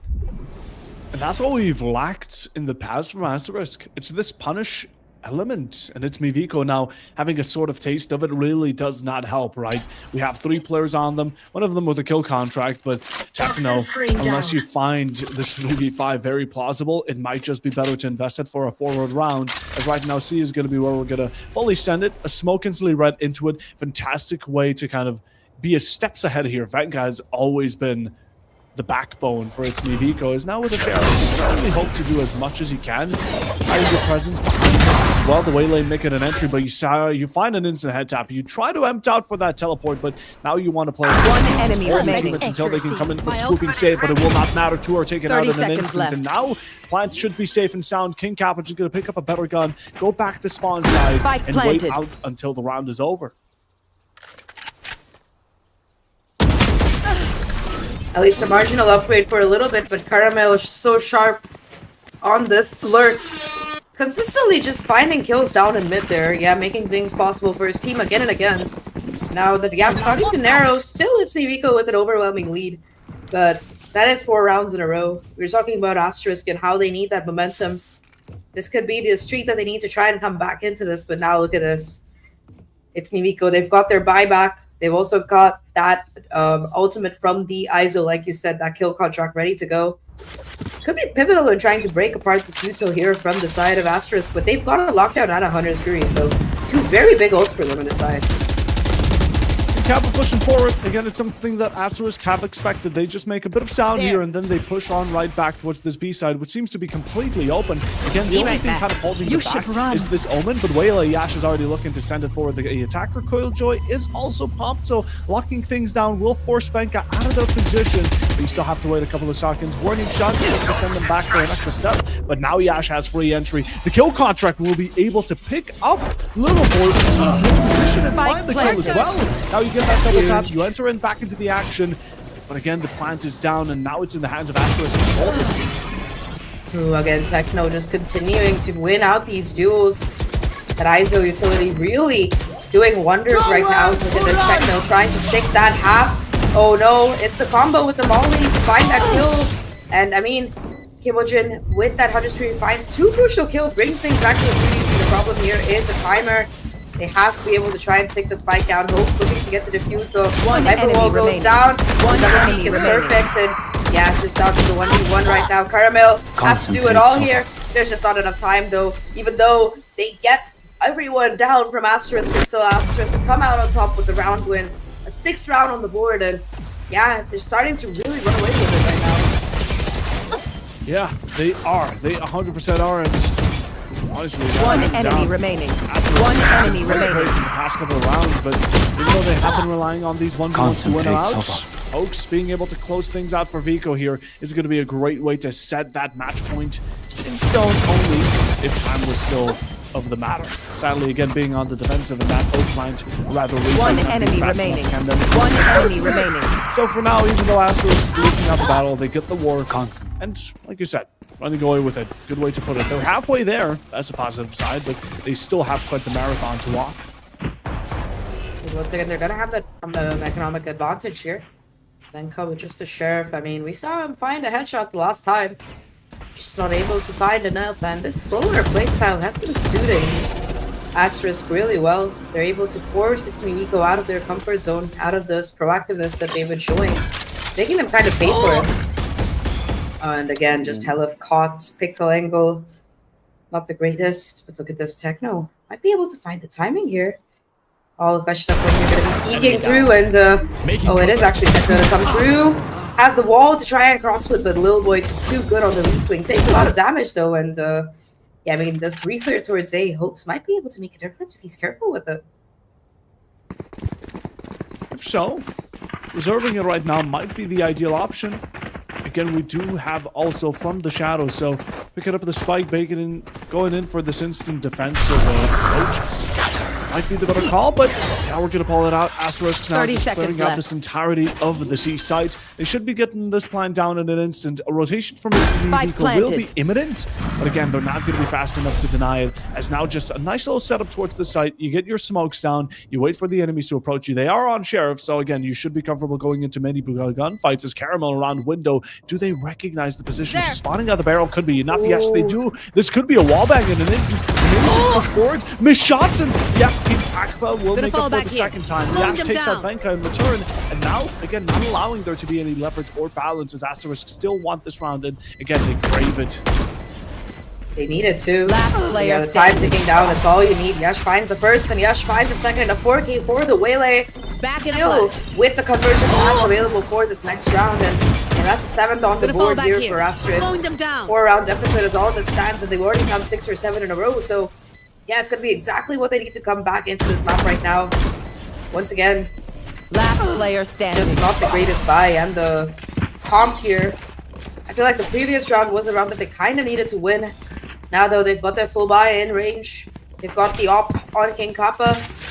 3 players towards the mid to boot, so yeah, definitely interesting to see how they're going to be pivoting this round. I know, Viko, where's the groundbreaker, right? They've had such an amazing first half. Looking towards a repetition of Pearl, and the beginning not any better as Techno, again, one of the larger players for Refrags now will fall. There's no one to take that position away from them. Venka on top, Hoax in combination. That's going to be 3 in an instant, even though traded out for 1 by Kimojin. It's a worthy investment as you find yourself a 3v2. The shock dart here could catch Hoax off guard, but he's just able to hop away from Danger's way. And now again, the final 2 players looking to make their foes. that they're looking to make their fast entry here towards B, as they have both their backs turned to an enemy, and Asterisk, Kibogen makes up for it. Somehow Helif isn't able to pick up that kill, and now One enemy you send remaining. it out. You could find one. Last player Asterisk off the standing. board in return as well, but the shorty makes its mark as now Oh, they the have distraction. an ace required if Kibogen wants this to be within their own pockets. Spike in hand, but HP is just not looking good. Does have awareness though. King Kappa all the way from that backstab, able to clear out this. Might be able to pick up a gun as well. So yeah, definitely a benefit. 11 HP though. I mean, if there's any time you'd like to have a 30 classic, seconds that left. might be the round there. Now though, 1v1 at the very end. It's gonna hear the spike plant going down on him. So Spike planted. should be able to retrieve a gun and play it back. Just a question of where Kibogen is gonna expect this player. Here's the neon coming through. Very aggressive play, and oh my god, the ace! You all. What a round for Asterisk to win, and Kibogen coming up huge when he was needed the most. Just the ace clutch to win things out. And I mean, this might have been the mistake right here. With your buy round, Techno had to play it a little bit more carefully, and yeah, Kibogen just starts things off on the right foot. Even I don't necessarily know what King Kappa was thinking. Again, the triple kill was the only thing ItsMeViko kind of had going for them, and this 1v1 by the end, it wasn't played because of Asterisk being great. Again, Kibogen, fantastic kills and fantastic mechanical skill. here. In general, though, it was down to ItsMeViko. They had a 2v1. They kind of let it slip on by. And in the end, King Kappa wasn't there to capitalize on a refrag on a very heavily injured Kibogen. And towards that later part of the My round, ult is ready. decided to just dash on and didn't take any caution and felt the need to dash into his enemy's face, which, again, the decision is a bit wacky, but it's a round for Asterisk. They're starting to look like this comeback is more possible. Earlier, we were 11-1. Asterisks have now gone 7 consecutively. It's 3 starting between them, and ItsMeViko, and suddenly things look much more convincing. There's a lockdown available, but oh, that's finally a first blood for the side of these attackers. These defenders. The problem here, though, is that garage control has been taken, and Yush just sneaking through here. Precise. Beautiful shot, though, from Helif. That's the kill that you need if you want to try to hold on to the side, not being greedy either. And Techno towards long, able to find yet another kill. One We're enemy still in remaining. favor of ItsMeViko, and it's a 3v1 now. Kibogen, the hero of the last round here. This time, though, no misplays 30 coming in seconds from left. the defense. They're opting to stick together. Safety in numbers. Nice little paranoia. And yeah, I mean, what do you even do here? Oh, the one way, just too much to deal with. And it's the Thrifty that gets ItsMeViko to match point here on that number 2. Really nice play from Helif. Really nice push on C that finally pays off. ItsMeViko took about 7 rounds to get themselves the first, but they eventually do it. Hopefully it won't One take enemy another remaining. 7 and for them to go into overtime before they're able to get another, but it is match point. They are still 4 rounds ahead, and if they can make the most of the following 4, they should be able to win out this map. But again, it's Asterisk who truly wanted, because again, being against Series Point in the grand final is just not a great feeling mentally, and of course statistically, because at that point you're looking at Viko being the proclaimed winners already, and that is not what Asterisk seek out for. Again, they've been fighting back so greatly, and it's been a grace that they've been able to win 7 in a row to capitalize on the mistake. As convergent paths forward, we're going to find ourselves at the side, but it doesn't really lock anyone from ItsMeViko back, as they're just a bit late as at the moment in trying to find ground still. Spike planted. And here comes the lockdown. Gonna force out this Hunter Spirit to try and break it.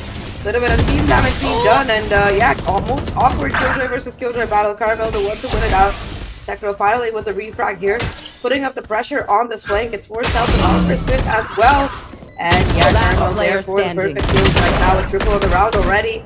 Vika finally finds a takedown on the opposite side, but yeah, 3 players left, ready for the peak, and Asterisk able to bring things down to 3 here. Still keeping things going, still got the economy to work with, and ItsMeViko, I mean, they invested their lockdown as well, so now Asterisk, they have an uncontested lockdown on the other side. No Hunter's Fury either to counter it. Not really much to work off of here. ItsMeViko will still be attempting to buy at least a bit going into this round. We have ourselves a judge, a classic, a sheriff, a lot of disparity as 2 Vandals also make their appearance. Techno right now being kind of the worst of all of them, considering even though he has the best KD, the gun still doesn't really help him out this round. So maybe passing a Vandal to the ISO player would be a better decision, but for now, I guess it's really confident that all the players can do good. As King Kappa walking in a bit greedy for that pickup on the gun, and instead of trying to fight more, he tries to upgrade, and that's where Caramel catches them off guard. 1-for-1 trades, considering the guns we were handed, and considering the Neon was on a Drudge, I'd call that a worthy investment. But now Hoax holding down A alone. Thankfully, Venka coming in for the support as Little Boy stepping through Sewer. The drone is spotted, gets information. Oh, wow. The shock right on Dart. Hoax is going to be able to evade that damage by just a slimmer of distance.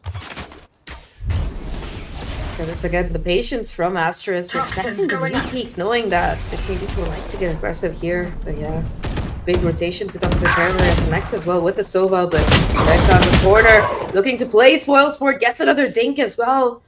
50 seconds left on the clock. ItsMeViko, they have the HPs though. There goes the first one. Hopes now a couple off the Hunter's Fury and still have Last player in the standing. corner. But the problem is the lurk here. Caramel comes around and Techno has to be the savior right now.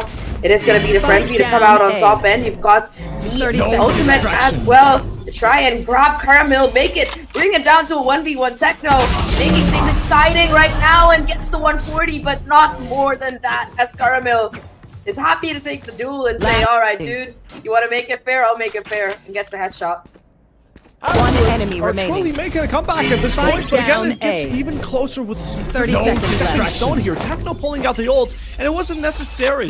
This was a bit of an investment that might have worked against you. You find that double tap value, but again, if you can't find the shots on Caramel, it doesn't end up valuing any. You could have held that spike at hostage. Honestly, he could have just held it back, but I guess they felt the need to prove themselves to the viewers, of course, as now Asterisk are truly on a monumental run. The Waylay escapes the stun, but King Kappa will not escape their fate, as Yash finds the opening again. A repetition of King Kappa constantly going down the same long. You know, it works for the first couple of times, but once you're in round 22 or 23 rather, it might be caught off guard. Really nice ultimate, but doesn't cover backside here. So more than enough rotation coming through. The Hunter's Fury is going to be there for the rest, and actually next here, Hoax going huge with a triple kill off the back of that ult. Caramel and Iwojin though, immediate trades to come through, and Hoax has to do it all himself. The 1v2 after that 3k to close it out, but Caramel just ready to deny that from coming in, and yeah, a little bit of a misplay again. Numbers in favor for ItsMeViko, but they're just not able to convert the round. And Asterisk, they get themselves one round away from overtime. I'm just taking a look at this and wondering what the hell happened Viko doing. I mean, they've been handing out such good opportunities, but constantly throwing them aside due to either overzealousness, not playing it smart. And in general, again, it was 11-1, by the way. Asterisk are now one round away from ItsMeViko being taken forcefully into overtime. This is the last round. The defensive side can play it, and King Kappa once more doing what they've done plenty of times. Just now, Asterisk, instead of trying to punish them, they're going to sit back, play it safe. The judge on close range can't really be fought against very easily, but the Viper's smoke is set down. The walls are up, and King Kappa switching positions to a different route. Oh, no. Pushing still forward, but again, the Waylay has a bit of recognition. There's 2, 3, 4 players right around the corner. So this judge has now switched onto the opposite lane. King Kappa finding the three as an instant. Asterisk have lost all sorts of ground. The hostage being held around this spike once more. King Kappa with an upgrade on the Phantom. Still sticking around with 10 HP. And will they keep on peeking into the same angle? The recon dart taken out. Might be able to shock your way into this. One enemy remaining. But the ult is popped. Oh my god. Wow. For the last round possible, ItsMeViko find themselves the 13th within regulation. And this map number 2 is done. How does that happen? I'm just so all around it. Yo, that was the biggest fake comeback of all fake comebacks. Like, I was really expecting OT by the end of it, but it was the judge of all things. I mean, you said it best. It has been Kappa pushing down the space lane round after round, and in the last round of regulation, finally he is rewarded with a 3k.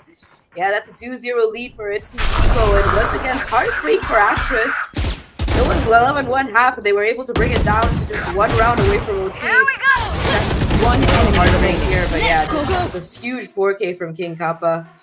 Absolutely insane performance to come through, and yeah, I don't know. It's really painful if you are, and if you were an Asterisk fan on that map, because they made it look so good. The comeback, there were so many heroic moments coming in from them, but yeah, just in the end, it didn't have enough in the tank to get them past that finish line.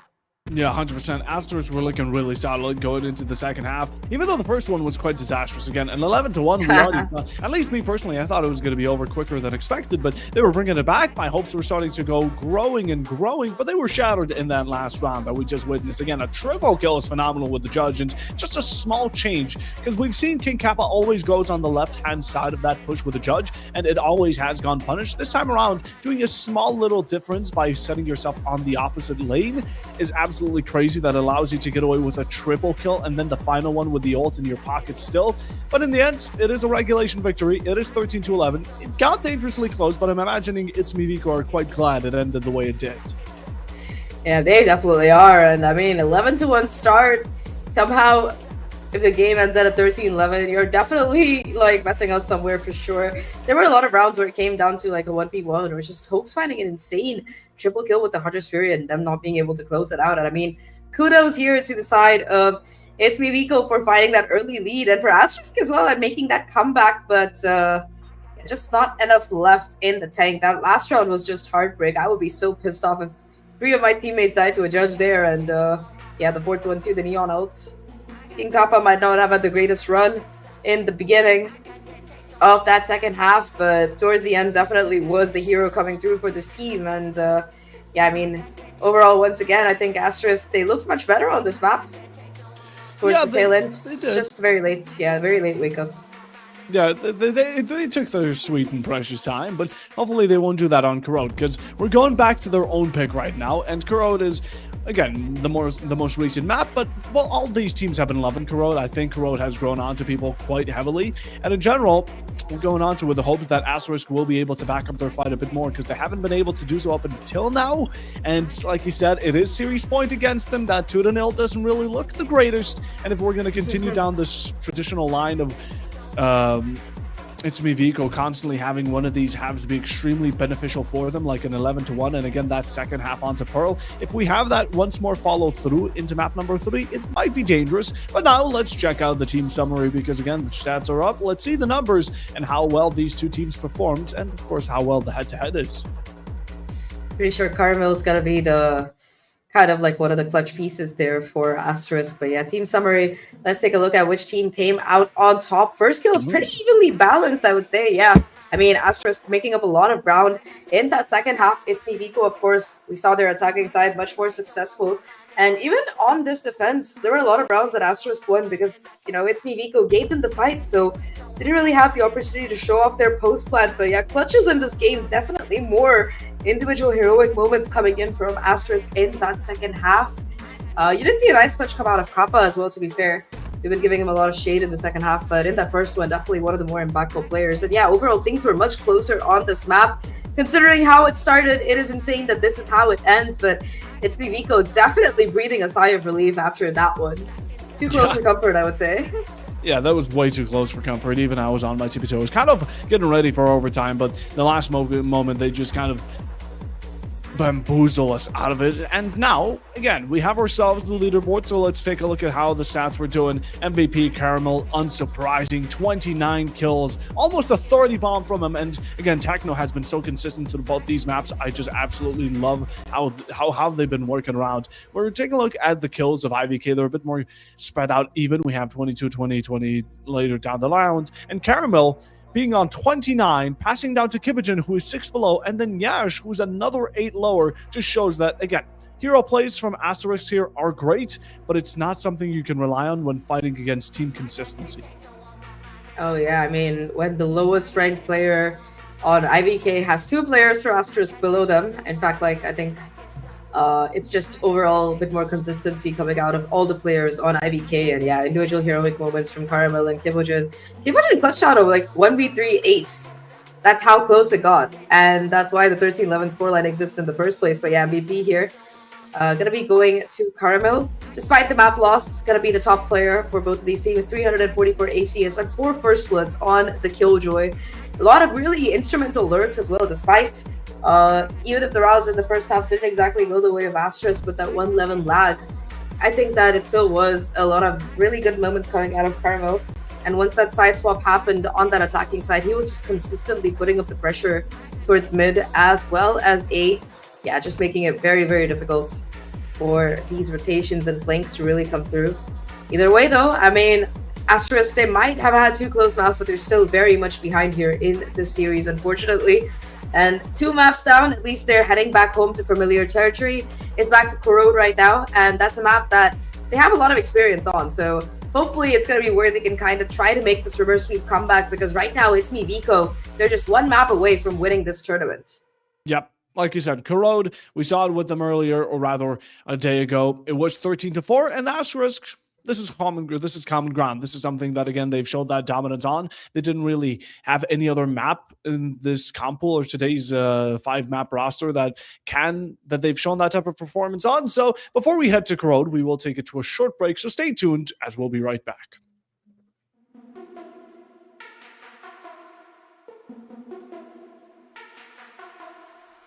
I got that techno on my mind and I can't stop. I got that techno on my mind and I can't stop. I got that techno on my mind and I can't stop. I got that techno on my mind and I can't stop. I got that techno on my mind and I can't stop. I got that techno on my mind and I can't stop. I got that techno on my mind and I can't stop. I got that techno on my mind and I can't stop. I got that techno on my mind and I can't stop. I got that techno on my mind and I can't stop. I got that techno on my mind and I can't stop. I got that techno on my mind and I can't stop. I can't stop. I can't stop. I got that techno on my mind and I can't stop. I can't stop.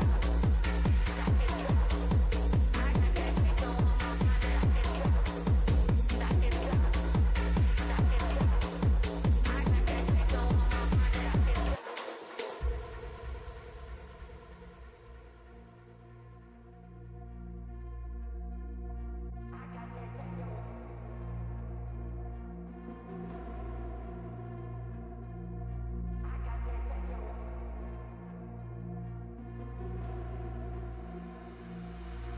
I got that techno on my mind and I can't stop. I can't stop. I can't stop. I got that techno on my mind and I can't stop. I got that techno on my mind and I can't stop. I got that techno on my mind and I can't stop. I got that techno on my mind and I can't stop.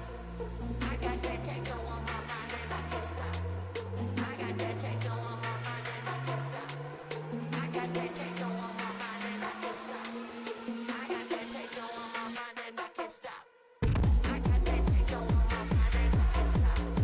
I got that techno on my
Series point online, we have ourselves the last possible map unless Asterisk lock in, and this is the time to do so. We're going into Corrode. It's still me, Papa Bob, and it's still Zach. Zach, how are we going?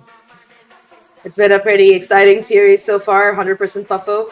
I mean, the first map, it was 13-8, pretty convincing victory, I would say, coming in from the side of ItsMeViko. However, map number 2, even though they got such a strong start, 11-1 half to open with, things got just a little bit too close for comfort, and a lot of heartbreak there for Asterisk. They almost made the comeback work, only to be taken down by a judge at the very end.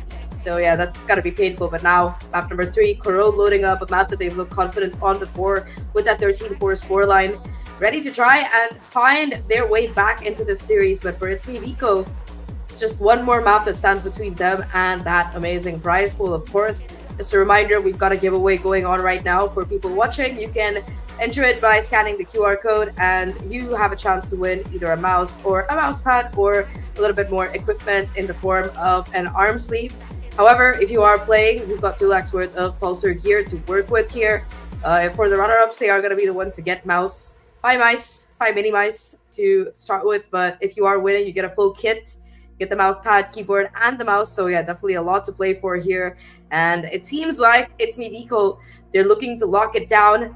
Third map is all that stands between them and that trophy and the title, and of course that nice shiny prize pool. So whether they can do it or whether there's still fight left in Asterisk, it remains to be seen. Yes, remains to be seen, and we're going to find that out in just a moment as we're getting into the match as soon as we can. But in the meanwhile, Corrode, a map that can't really be compared to what we've seen up until now. And again, one of these teams, the results have already been seen. Dominance, 13-4 yesterday for Asterisk, or 2 days ago, I'm not too sure. Again, memory a little bit foggy, but however, the fact is that they have a bit of a bod on themselves. And, well, if we saw ItsMeViko do a bit of homework, if we will see them, that they've done homework, maybe it could be trouble in for Asterisk. Again, I am wondering if there's going to be once more that repetition of ItsMeViko just going for one of these halves being in their own hands while the other one a bit more troubling. But we head into the agent select. We're seeing quite a disparity again going towards ItsMeViko. They opt out for the chamber and deadlock combination, which I very heavily respect. It's just that chamber, it can be a bit of a selfish operator at times, and if you don't find the value off of him, it can be a burden. So we've seen a couple of chamber lock comps come in before, opting for very nice post plans. Actually, the deadlock can be super useful, not just on this defense, but also on this attacking side, just making it really hard for these defenders to get in. And yeah, you just want to avoid that kind of post plan situation in the first place. So kind of nice that Asterisk comp has both that Viper as well as that Vice to come in. A lot of deterrence utility available to kind of lock down and take that early control, especially of that mid area. The problem here is that the post plan utility is just incredibly strong for ItsMeViko. So definitely you can expect a lot of attacking rounds to possibly go in their favor, and very heavily attacking agents as well.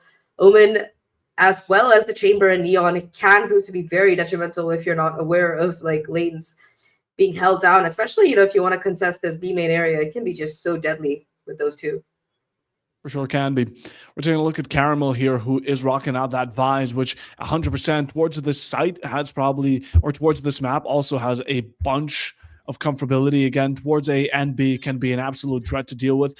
Those Razor Vines as well don't really help out any attacker who wants to set their foot into the site. So although it's not the same as a Viper and an Omen to kind of deny all that vision, it certainly sets you back and doesn't allow you the comfortability of stepping in towards a site. And again, just the time wastage from these agents that we're seeing on Asterisk side would be enough to keep ItsMeViko at bay for quite a while, I imagine. Similarly as to what Hoax would be doing on that deadlock. Again, you put down the barrier mesh, you got it locked down for quite a while until they destroy it. So I'm just looking forward to seeing how the differences of agents here are going to be affecting both these teams. 100%. Yeah, I mean, I think that it is going to definitely be a factor to be considered for sure. I also think that Asterisk have a couple more win condition ults available in their back pocket, but it depends on how they're going to be able to combo it together. More retake based, I would say, than post plants for available for them, except for the rounds when they might have that Viper's Pit, which could be a guaranteed win con.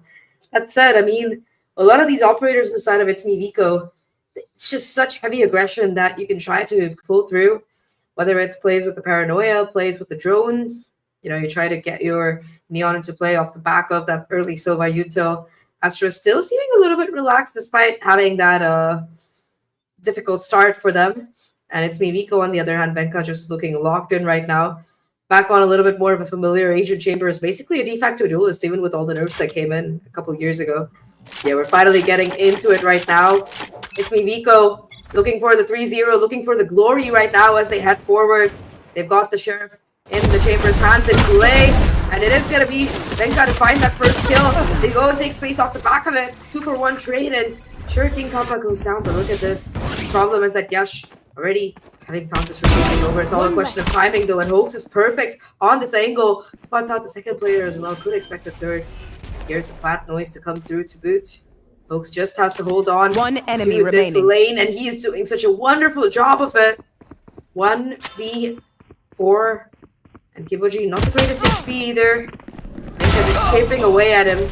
Able to at least find one kill, but yeah, the utility too much to deal with. Kiboji running for dear life. Able to actually get away towards this B side. Might be able to get spiked down. At the very least, claim some credits, get some extra money going into the next round. But right, there's an entire enemy roster right behind you, ready to Spike catch up. planted. The client will be stuck on through, so again, it's a small amount of pressure. But in the end game, you're alone HP. There's the rest of them closing in. Finds one headshot, but that's where it ends. All they wrote, Hilef will be there to finish it off, and we have ourselves the first round here. The pistol one, you're going to pass on the ult orb, or rather just the ult. It is over. To Hilef to defuse, so of course that Hunter Standing Fury ahead. can be found as quickly as possible. 2 ticks on it as well. We've been seeing that these teammates from ItsMeViko have been also messing about Hoax. Before we had that transfer from the fade on towards the rotation towards B, you know, the Gravnet was set aside from Hoax. I think he just threw it onto Helif, so he would be stuck on the ground, which is lovely team coalition. Very nice way to hold on to it, for sure. And yeah, just the presence of mind to stick together, not giving the 1v1s away. It seems like lessons have been learned by ItsMeViko from that previous map. But yeah, explosive opening overall with this aggressive peak right now. Again, just the utility barrage to try and push the players off the angle. It's Hoax this time, though, to kind of hunker down and hold down forward here. Gonna be falling back. A lot of noise made in the meantime. Look at this. Kappa already with an aggressive angle towards the main of A. We've also got Venka with this outlaw position to go and find the kill. Kappa to find out that first kill. Here's the second player. Does have the kill onto the Neon. Doesn't take any damage either. And Venka now with this outlaw actually gonna be whipping. Deploying drone. So that is a gun that you could possibly Enemy mark. retrieve. All 3 players still spotted out here. Yeah, I mean, Helef has to anchor down the site right now. Here's all of the sound being made, and yeah, Risen does have the paranoia. Might want to use it. Doesn't really invest it though now, and it's just with these 2 players caught between a rock and a hard place. LF opting to fall back, looking to find the damage right now, but yeah, it does seem like it is going to be the Sheriff to come through for Little Boy. We've got the rotation coming in. The Guardian is perfect bait, and 3rd kill for Kappa. Oh, the Sun as well. Just nothing to really be done here. Kimberly gets the blind shot, the leg shot to boot as well. But the full armor keeping folks alive here. And the rocket gets a little bit expensive at the end of the course, but they still confirm it. They still confirm it. They lose a couple of players on their way, but in the end, right, enemy I don't know what remaining. exactly was thinking. Little boy just trying to run for a better gun, but in the end, Kappa holding them at bay. Didn't really consider there still could be a presence around seconds elbow. left. And in the end, Hoax was even kind of shot out blindly by that outlaw, which could not deal the delivering blow, as we now have ItsMeViko on a bonus buy, even a Bucky on King Kappa, which is going to be very fitting to how the Neon has been playing. And again, considering this man on a Bucky has been able to deal, or not even a Bucky, a Judge has been able to deal absolute catastrophe and found the winning round of the previous match. But a lot of damage dealt through that smoke. Again, just blind shots here coming in from Asterisk, but they still take one off board. It's going to be Venka pushing forward, finding Little Boy. That's the opening of the Viper, which is going to be huge value again for the controller role. It's the opening for the push up towards mid here. It's going to be allowing Yash to pick up one. The Butty swings out wide, but just didn't catch the off guard. Techno with the most, looking to do the most, doesn't have a primary, and is taking the now Viko with 2 Last players player fighting off standing. Prowler. Pulled out the grab net, but you're caught off guard, and now Kibajin on 3. On the meanwhile, there's only one Spike punch mat to planted. make up for it. Yeah, I mean, Venka does have the gun that he was able to retrieve. Problem is he's taking the long route around here, and yeah, just so much side control completely taken here by these Asterisk players. Venka having to re-clear so much space. First competition gotta be this heaven angle. Risen holding it down right now, and it's just the wrong direction that Venka faces. Ryzen finds the kill, and Asterisk, they get their first round on the board. 3 players alive. Heroics from Kibojin That's going to give them the Nightfall available for the next round as well. But yeah, just a little bit sad, a little bit hasty towards mid. Going in for the early peak instead of holding it down with the Bucky. A little bit unlucky there. Unlucky, especially also for Hoax again, pulling out the grab net to try and secure himself a getaway, but in the end was swung out a bit too quickly than imagined. Although as it was a bit of a bonus, again, they're going to be able to full bite going into this round. And Asterisk, they do have Vandals and a Phantom as well, so it's going to be an even battle for both these sides. The only difference maker, like once more you mentioned, will be that Nightfall damage. King Kappa trying to push forward, but Kibijin already expecting it, and that's where ItsMeViko will be giving up the opening. And again, the push forward on towards this top mid, unrelenting and allowing Techno to be spotted as a second Prowler sent forward. And again, Hell right around the corner, trying to fight back against numbers that are clearly out-evening him out. As Yash with the third already, ItsMeViko really have nothing to make a point. Unless Venka can pull off one the enemy play. remaining. Spotted out the first, but Yash on the instant return, and now the site once more theirs. Toxin screen. Yeah, 1v4. I mean, you're just trying to hold on for dear life. Little boy in the corner. Oh, I don't think he's was spotted out here. And yeah, both of them just crossing each other like ships of the night. Holding it down on mid. I think the goal here for Hoax is just going to be able to hold on to this weapon. Ooh, just a question of timing. Little boy going around for the peak right now into the corner. Doesn't clear it out fully, and at least that's Hoax able to claim one victim. Now they know exactly where he is, and the rest of Asterisk looks like they want to go for the cleanup right now. So it seems. There's only one more standing from ItsMeViko, and again, Asterisk kind of want to wipe any foundation of economy from the enemy side, but they've already ran away far enough, so that won't be possible within this round. Spike will be activated. Asterisk still with 3 players remaining, and going into the next round, their financial status should be just about as well, while Hoax reserving that Vandal for the following round, hoping it's going to be an anchor to maybe reclaim the throne. They got it done. Now, like you said, only Hoax, that one weapon that was saved, gonna have to be the saving grace for the round here. They don't have Venka's chamber ult though, so with the amount of shots that this man has been hitting, might be another hidden ace up their sleeve to try and make this eco round work in their favor. So far, this mid has been looking very weak for the side of ItsMeViko. Gotta be changing things around a little bit of an elevated angle to play around. However, it is indeed the push towards a site that seems to be occupying matters, waiting for again that first contact to be taken, but ItsMeViko, not this time around, have they positioned Venka there, and yeah, it's just gonna be the straightforward hit, waiting for the start cover to go down.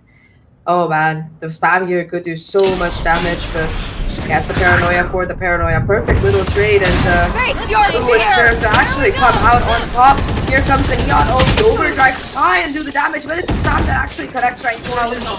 4 versus 4 situation.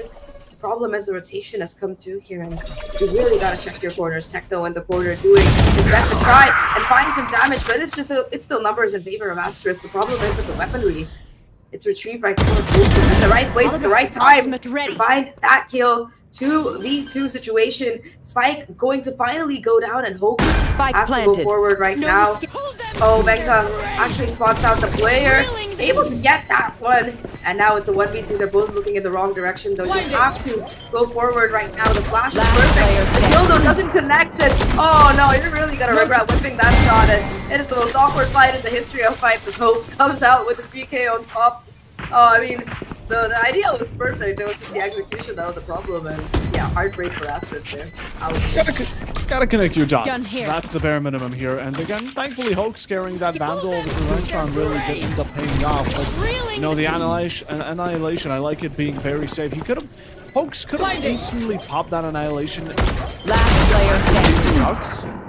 But in the end, ended up reserving it once that grab net connected, and still found the 1v1, still found the second to finish things out and secure third.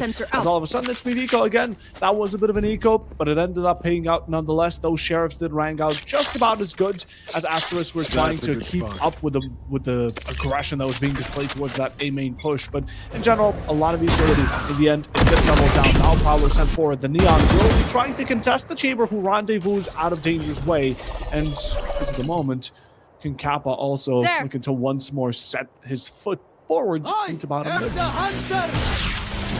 Really Hunter though, proactively coming out of this side of ItsMeViko. Unfortunately, no rewards. They have taken some mistakes off the back of it, but Again, Kappa just kind of going to be cut off from the rest of his team. It's not going to be protected by the Prowler though, so yeah, just a distracted way to come through. Oh no, he stuns himself. Not exactly the outcome you want to be seeing, and yeah, Hella forced to fall back off the back of that paranoia. Asterisk still with the numbers lead right now. Folks having to once again try to play spoils, but there is a gap in the smoke here. Could find timing on this peak as Ryzen comes through. Get the headshot though. That's a crucial kill. And Venka actually lets the Omen slip past so he could find his way into this site right now. Sneaking through, has to find the damage. Might actually be able to find the Viper here. And oh, that's a crucial kill. Two to come through, and Venka left in a 1v1. He knows where Ryzen is. Has to tap the spike though. And I mean, has all the utility in the world going for the forward hold. Has to hit the shot here. Does Ryzen. The Phantom trying to come through. The TP across here, and Venka looking to just stick half right now. Able to get it through here. Headhunter in hand. Looking to find the damage. And yeah, I mean, Venka has to go in for the stick right now. Not able to find the kill though. And yeah, it's just played through by perfection by Ryzen. Venka gives up on fighting the defuse and all. Ryzen's the one to win it all. Goes down in the end of the spike, but yeah, that's a round that Asterisk really needed to get it after investing so much in it. A needed one for Asterisk again to even things out, as they were playing a bit of catch and ball going into this first half, similarly as it was on last player standing. ItsMeViko still, one even though enemy down to remaining. 1v1, it was a mind game that ended up causing Venka the round. And an unfortunate one for them, but really well played by Ryzen. They're just kind of snooping around each corner at an angle, trying to bait him out to go for the plant and the swing. And every single time, the Omen walked out away alive until the spike eventually claimed his life. But on to the next round, number 7. We already a quarter through here.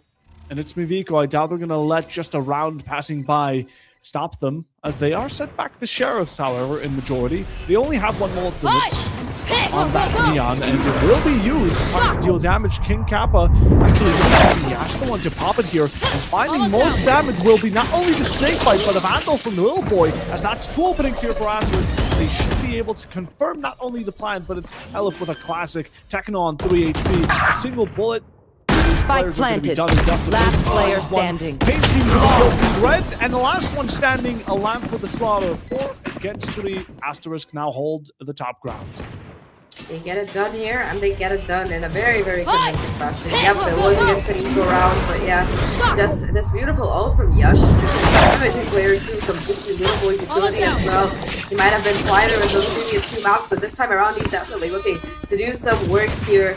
Of course, finally, you're gonna have the operator in the hands of Venka. Hasn't been able to really have in play apart from the tour de force in one of those rounds, so could be a difference maker, especially with how aggressive he's been willing to get. Once again, gonna be on this A line, but Asterisk themselves, they're contesting mid pretty heavily. 3 players once again from this defender side. Of course, this side of the map, the problem is this Viper wall. Gives them so much space to scale up here, and yeah, Kappa still in mid, going down. Techno at least able to find a refrag, but yeah, it's Yush and Kibujin to continue doing, causing problems. Both forced to fall back right now. Playing all the way from CT. Here's the Omen TP as well. That's just there for backup though. And spike planted. Yeah, Asterisk, they get the spike down. No ultimates available in this post plant, but a lot of space left to it there. ItsMeViko, if they don't want to get left behind on the round count, they will need this round, right? But after this, with all they hold against the Grabnet, one of the players, Risen does fall, but again, being blind, it doesn't help out a battle against Kibujin, which one enemy remaining. Finding Last the 2v2 player with the Rabble there, looking to close oh my god. Bugs in the end, who finds the double. Just to get it for Viko, still plenty of time remaining. Did not need to invest the Annihilation either. And he's going to be back to equal ground. Whenever ItsMeViko somehow find themselves in a rough standard, they always use it to fuel the fight. That's the IGL captain, whatever, stepping up huge. Hopes there. Seen him put up a show on Duelist these last couple days, but yeah, back on to the Zenrock now. Really showing off just that awareness to come through. Venka had the impact of the trades were perfect. And just the awareness to win out this duel at the end. Heartbreak there for the side of Asterisk. They still don't have a buy. And I like this outlook coming out of Ryzen. Knowing that you're going to have a couple of people on half armor. Knowing that the economy is still in a bit of a rough spot here for the side of Asterisk. Look at this off though from Venka. This time around, it's just going so far down this blue line. Again, this mid has just been left open. Yash finding so much space for free this time. Okay, Papa is gonna be the one lying in wait with the judge. Noise being made by Techno. Cuts out a couple players towards mid there. And yeah, I mean, King Kappa could be the difference maker. Hellup just has to be careful not to fall. So far, it's been so many free kills coming through. Actually going to be able to go up and out of there. Still, Yash the one to find the kill, and Hellup gets shut down again. A first pick towards this mid area of the map. Just heartbreak right now. Face your fear!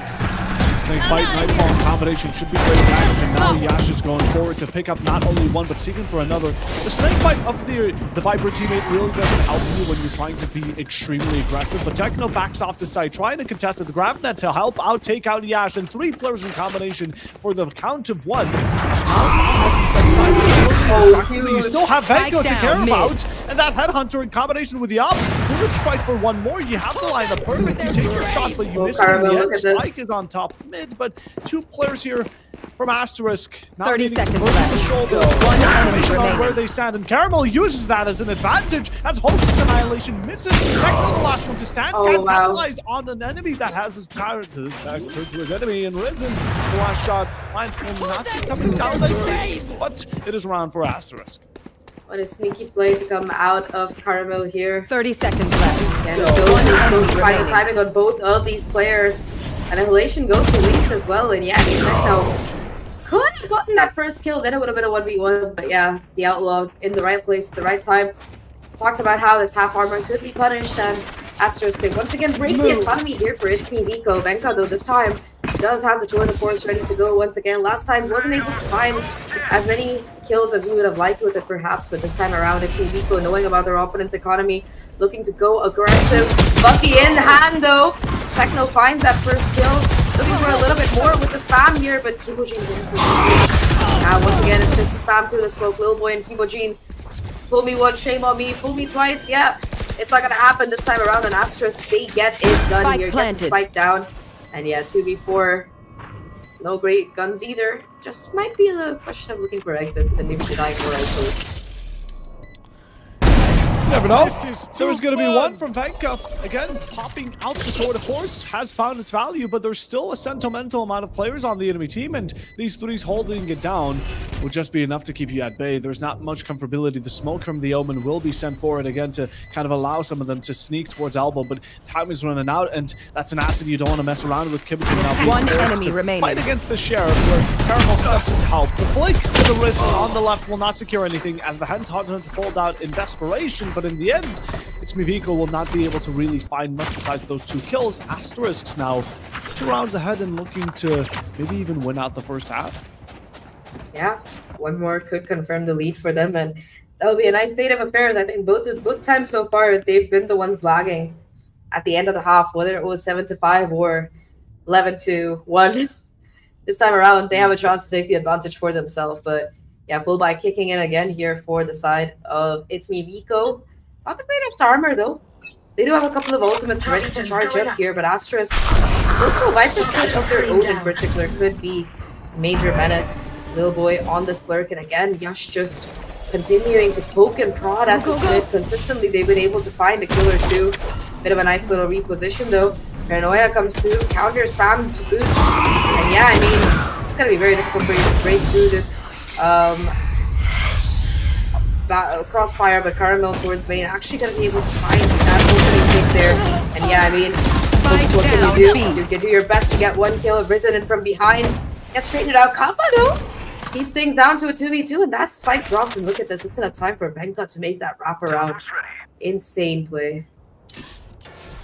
One enemy remaining. I think not an instant flick finds one again, trying to go for the tap, but One now enemy Yash has been remaining. confronted and able to find the pick. Somehow the HP low, but it matters not. That's merely a suggestion, and only numbers we're working with. An instant retreat back towards mid, going for the rotation on its way, and now the follow-up again. The chamber, good to spot. It's slowed for a moment, and not really the best in the moment. We're just trying to run away from your enemy, because again, a single bullet to the body, and Yash is out of the competition. Now it's going to be once more down to the Asterisk player, stuck in a post-plan situation, trying to play mind games against the chamber, who has already fallen victim to it in the past. But Venka can surpass this limit just once more. No, the shot from Yash will somehow find its mark, and the clutch there from the Neon player to secure Asterisk at least the victory within this first half.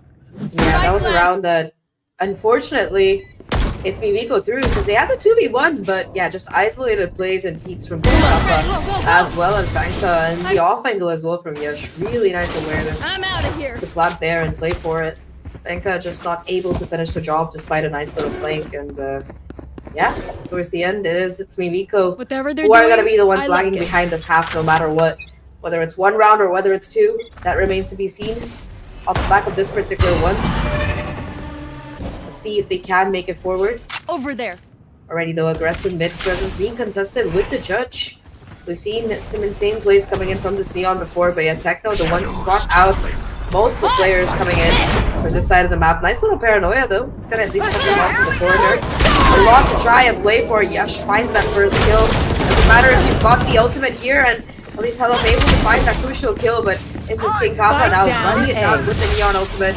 We do have the solo ult as well. Gets the information, gets the trade, and again a 2v1 situation.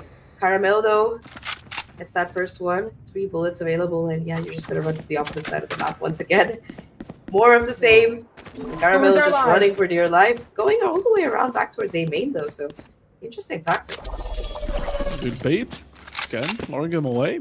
We don't hear any sound cue around P, so maybe Hilif is already thinking there's something wrong here. Something doesn't feel right, trying to wait for the Vice to step onto this B side, but it won't be happening as, you know, the Asterisk player here is already descended down onto A, should be finding the spike 30 seconds plant in left. any second. So it's a bit heartbreaking to see 2v1 situations from ItsMeViko and the second player here swinging to allow Caramel into Spike a 1v1 planted. again. ItsMeViko seems to be not necessarily throwing away rounds, but it could be a better spot they could be stuck in. Although for Caramel, I doubt they can play in right. They find a 1v1, and even into the previous round, that's kind of how Yash found the clutch in the end phase. Now down to Helif with does have that Guardian, which has dealt 2 blows in this round already. Caramel sticking back, and again, the Vi's utility going into a post, especially when you're in a 1v1, will be phenomenal. The flash here alerting you that it has come through, and the headshot once more as ItsMeViko just can't finish things out. It's heartbreaking for them, but honestly, they're giving them the rounds. Yeah, 2 1v2s that you lose, especially when the player on the opposite side is so low while your own is so healthy. Really nice timings on these peaks though. I think that, yeah, Hella could have probably just stuck with the Guardian there. I don't think it mattered though. Knew that it was 20 HP, just had to get a little bit of damage. And 8-4, finally Asterisk ending the half with a sizable lead, giving them good hopes. Now though, the side swap is coming in. It is going to be ItsMeViko on this attack. I feel like this is where if you can get that spike down, the deadlock really starts to shine through. And Hoax has been having a pretty nice game so far as it is. So yeah, this might be very much what they need to jump back into this. It starts with the pistol, like we talk about, but we got a slight tech issue here for one of these teams. So until that resolves, yeah, what do you think so far of this map 3? It seems like Asterisk have finally woken up here. Yeah, I think it took him only 2 maps, but right, them being able to return it back here, at least within this first half, is great. As long as they don't get dealt what Asterisk have done in that map number 1, right, that 11-1 almost being brought back to a comeback. If Vico don't get themselves that momentum, we should be heading to map number 4. I think Asterisk have been doing great. Again, punishing ItsMeViko for kind of giving them freebies and mostly allowing these clutch situations to come to fruition has been something Asterisk have been outstanding at, and it's something we lacked on the first 2 maps, I'd say. At least first map and then the first half of the second map. But now heading into that second half, we speak of it, ItsMeViko will once more need to step things up. And I'm hoping they haven't already exhausted themselves after such a successful run up until now. 100%. I mean, second half, they have looked very successful on their attacking side. So let's see if we can find together a little bit more as we finally start going forward in this round here. My blind a little is bit dead. of Silva utility to try and deny the push through, and it works. Combined with the Viper screen, you can't really afford to let yourself get stripped down in this pistol. And once again, it has been Yash and Co dominating this mid side. Venka, the one to play victim this time around, but Caramel on side with the off angle behind this block's gonna make things very, very difficult. One enemy Here comes the spam. Caramel with both of these kills found through, and yeah, folks in the 1v 1v5, not even gonna be able to find that first one. And that's just kind of very, very strong pistol win. Really showing that alright, they might have gone 2 maps down, but this is their map and they're not here to us around. No, they're not here to mess around, right? 5 rounds ahead. Asterisk are looking golden and more golden than they ever have. ItsMeViko in the meanwhile. As much as, again, I can compliment the first half of the second round of the second map. I can compliment the first map in general, but I don't know what's been on it for Corrode. Asterisk, again, they've been showing dominance on it before in the semifinals they played to get here. Now they're going to be once more mirroring that type of performance, as do keep in mind, Asterisk won 13-4 on their semifinals. It's still possible to repeat that scoreline. Bye, monsieur. Ooh, here it comes already. Huge opening kill. The Outlaw from Yush, who has just been incredible individually on this map to start off with. Kibojin here for the crossfire. There is a smoke to play with, but ooh, up close and personal. It's the Bucky to win out on top, but the run and gun from one enemy remaining. Just decimating these players on the other side. It is just going to be Techno right now, surrounded on both sides by enemies. Little boy comes through up close and personal, and it's a jump scare moment as Asterisk get to double digits. They pick up both of these guns as well. So yeah, Yesh might be the one to go down, but his Outlaw has been retrieved at the very least. And yeah, next round, if ItsMeViko wants to make the comeback, they're gonna have to win this one. But so far, at least, Asterisk, they've been the ones with the plans on this map. One enemy remaining. 100%, and now with double digits under the name, they should be able to close out things sooner or later, as again, now they're starting to feel confident again. I was talking about that mental game into the first half of the second map, because it didn't look the best for Asterisk, but it seems like they've been on a high tides ever since. And now we also see them hold out, meaning they're ready to fall something. Now they're sent forward. Now they're even contesting ItsMeViko into their own ground. It might have gone against them, but it shows that, you know, Asterisk surely are not out of this yet, not physically nor mental. I mean, to be fair, it was the judge. I feel like the judge has just been the kryptonite here for Asterisk in a lot of these rounds. So yeah, not the best gun. But now the mid presence still strong. Forced to clear it out early in hopes actually finds a kill. He finds a Silva Drone tag and he finds the headshot. Caramel forced to come back down towards mid right now. Doesn't break the sonic sensor either, so it does have a little bit of a chance at being annoying. The problem here is Kibojin. We talked about him before. You mentioned that semifinal had a dominant performance coming in for the side of Asterisk. A key factor was Kibojin and his Odin.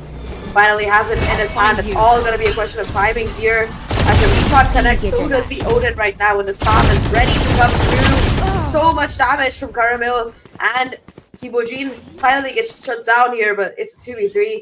Numbers might be in favor of ItsMeViko, but a couple of players already tagged up, and they have no information as to where this retake is coming from. Ryzen still with this Outlaw. Two of the players ready to fall victim to it. Incredibly low in terms of HP. One enemy remaining on this peak, and yep, it is a 1v2 right now. Outlaw in hand. That's the first. Still has the second available if necessary. Here comes the dark cover though. Actually, it's gonna be Ryzen from the backside trying to make a play, but Techno more than ready to find the trade. And finally, ItsMeViko show signs of life here. Yeah, a bit of a sign of life, right? They triumph for the 5th time here, while the Asterisk still doubled up on their scoreline. But there is a path that we've seen of a comeback possibility on Haven. It was almost done by Asterisk. Will ItsMeViko possibly get it? Need a For drop. a change of pace? I guess we're going to have to find out, but it's a round, right? We would also prefer to see a tactical timeout, but I guess it has all... The streak has been broken just simply by playing the game correctly. ItsMeViko in the end showed up a bit more team chemistry, actually stepped up to play the game like they always have. Asterisk in the meanwhile, though, are they going to allow ItsMeViko to get off of in this tempo up to start just once more ruling the match as they always have? Or will they try and return it and again win out at least this map number 3 as soon as they can? Here comes the paranoia. Could be the crack to at least find that first opening kill. Caramel, as always, being a menace this time around. Asterisk playing so much more aggressive right now, looking to keep the damage coming in. 2 players towards mid, ready to just hold down these spam lines. And yeah, ItsMeViko forced to respect it. Looks like they still want to go in for the confrontation. Look at this, Venka. He's crossed over. Has the sniper in hand. Could just be a question of timing here. And Caramel just playing so defensively right now. Ooh, it's just a question of timing, and Venka, the one to find it. Outlaw in hand, launching open into this opposite side, but it's just deploying. Yesh, the one to now fire through on mid.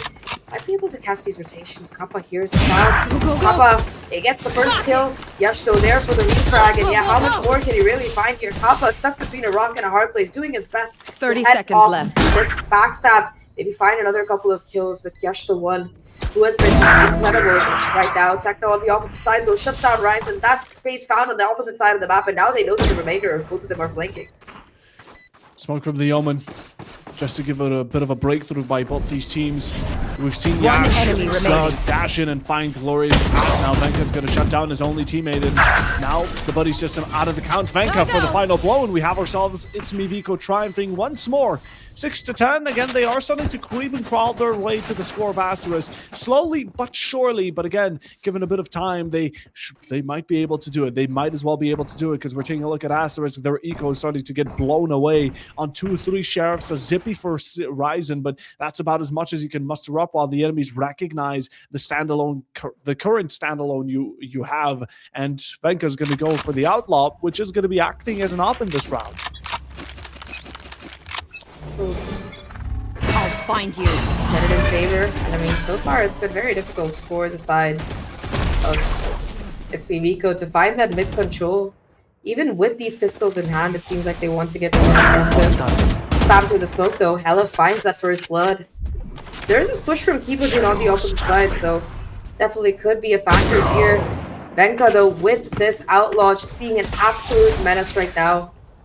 Cutting off the rotation bit by bit. Techno, the only one here, spots out a couple players, knows where the last two are, and yeah, just gonna be the one to try and stop them from coming. Gun drops, and Ella happy to be on this blade lurk.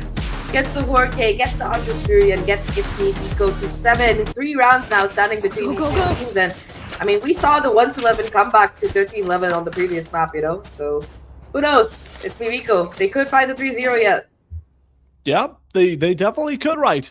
Asteroids have been threatened by it as well, and not only has the eco been picking up as ItsMeViko get richer by the moment, Asterisk will need this round if they don't want to be set back to broke down, because 3 rounds isn't really that large of a distance. ItsMeViko don't have a lot to achieve here, but it is a difficult battle nonetheless. We still have Asterisk fully fighting, although ItsMeViko back at their all potential. The twin on their classic Diablo will not be hitting this mark. We're just running in, hoping we find anything. The Headhunter in return as Rizen's able to walk out with a refrag, teleports out of Dave's way. A 1-for-1 trade, you get the neon on both sides, meaning that potential of just dashing in and finding the sweep is out of the competition for the Odin's mate. It's smart, and now Hoax is out of the competition. You lose the deadlock, the spike is dropped. You need to find the refrag, and again, it's getting dark here for ItsMeViko as Little Boy right around the smoke. Hunter's Fury will not be finding much damage, and you have 3 players from them. They want to make this comeback real. There will need to be a change of pace here. Steel Garden 7, the optimal point mark. That's going to be 1. A second one good for it? I think not. Kibojin shuts you down then and there. Shock Dart to try and get some distance. Shorty in hand. It's a really awkward position, and they should be able to get these primaries back into their own hands, but look at the positions here from Asterisk. They're setting 2 players to go for the long run. On the meanwhile, we still have a spike. Falls, cut it down. The Halo falls, and Techno to follow sweep as a 7-10. That comeback for a moment was looking strong, but Asterisk do get a round back. Yeah, it was a 3v3 at the end. The operator actually not able to find the damage, and it's going to be stolen away by Asterisk. Happy to get their hands on that weaponry, but yeah, 2 huge ultimates, both the Nightfall as well as the Steel Garden, necessary to be able to make that retake possible. But Asterisk happy to make the trade. Round by round is what they need here. Problem is, there's still going to be an op versus op duel. Ryzen the one to pick up the mantle, but Venka with the Tour de Force, I don't know if he's going to be using it quite yet, but could be the round that ItsMeViko need to win out here. Kibojin has been a menace with that Odin, just finding these crucial first kills for free and then walking away to just rain down more damage. And Ryzen the one right now with this operator go completely wide in terms of a shot. Yash takes down Kappa in the opposite side, and you still got the pseudo crossfire. Find the damage right now. The shots though not connecting here, unfortunately. Ooh, and Kibojin actually gets shut down here. Dropped in the smoke. Venka and Techno between them, ready to clean house.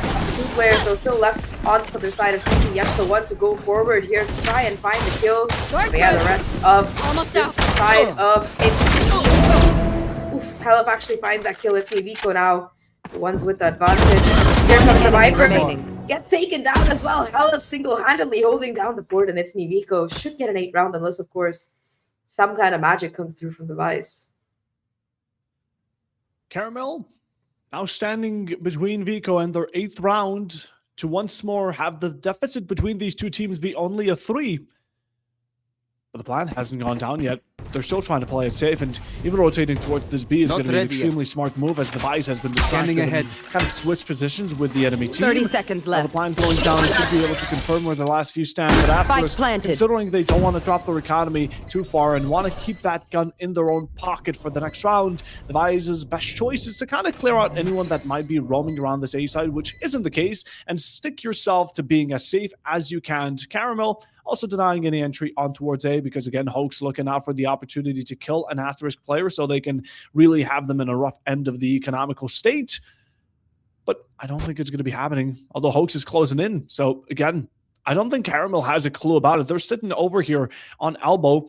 Sadly, though, the Deadlock takes the wrong position, the wrong route, but a couple of awkward shots. None are connected. There will be the grab net to lock you down. You're just waiting for the swing here, but it's too wide for you to capture. Hoax finds the last kill, and it's VALORANT on the 8th round.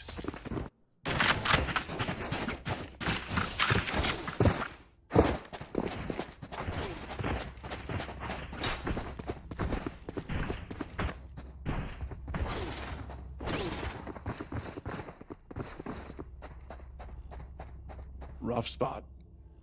Yeah, missing those op shots not once but twice there. Yeah, really difficult situation for the side of Asterisk. They get themselves to 11, looking much closer. Here comes the Odin once again for Kibojin, looking to spam things down on mid. Not gonna find too much chip this time, but look at this Ryzen with the Bucky as well. Arguably the two worst weapons that you want to get through. Techno already dropped down to a sliver of HP. Venka, though, with the op is the one to find that first blow. Yash and Kibojin, though, make it a 2-for-1. And look at this, ItsMeViko already with a third player looking incredibly low as well. Techno just a breath away from his death if things go the wrong way.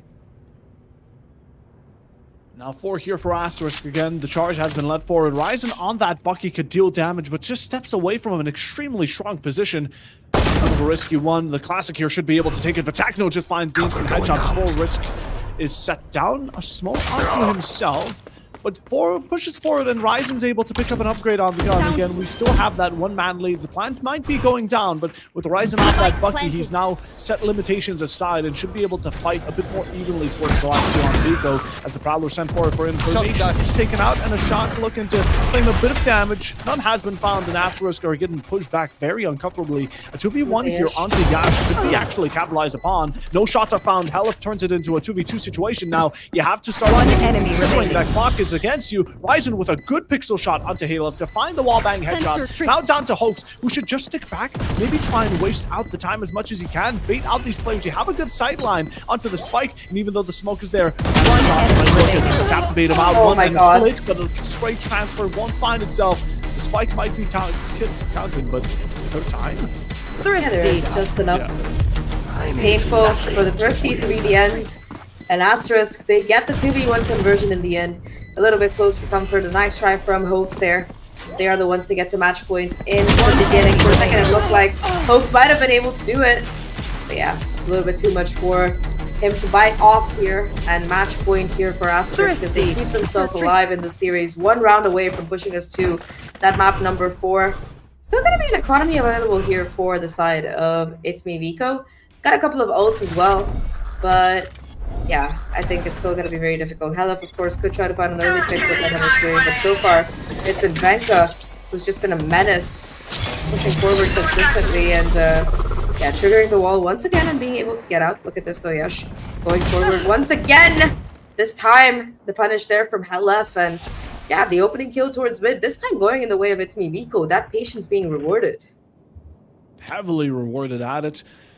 Now though, ItsMeViko again. They are standing against match point, so the only way to be kept surviving within this map is going to be overtime. 4 rounds in a row. It's a difficult one to do, to say the least, and once your back and head are both turned to Ryzen's pick, it will be set aside before the is now initiated, but thankfully Kibojin makes it for the better. 100 is also looking to find any damage. It certainly hits the Omen once and tracks him down for a second, but no confirmed for that. Hoax now in a very awkward spot and just not giving information that Kibojin has slightly blocked well, but will allow for a free kill. Now the Odin making its way onto the kill And a second one, we find the swing, but it's going to be Huge. Venka coming out on top. One enemy remaining. Asterisk could be finishing things Spike out, and it might down already A. be granted. And as it is only the chamber standing. 30 seconds the left. last three. The regulation, a single tap onto Little Boy, but you still have two ahead of you. The spike not within your grasp, and now both of them knowing where you're going to swoop in from, expecting the swing. While you have absolutely 0 to nil. No way. They're lined up nicely. Defenders but win. A bit to the left, slightly enough so they can find the last shot. 13-8 for Asterisk, and they get their first map. A little bit too close for comfort there, and 30 yeah, seconds ItsMeViko, they try to make the comeback, but Asterisk with that early momentum, we were talking about it, how they're a team that tends to run away with it, and finally, it seemed like they found their comfort. A nice try from Venka towards the end, almost gets the 1v3 done, but yeah, Hilo set up a nice little trade from Caramel, and yeah, just a nice little map coming in from Asterisk. 30 Exactly seconds what they left. needed to find the momentum back.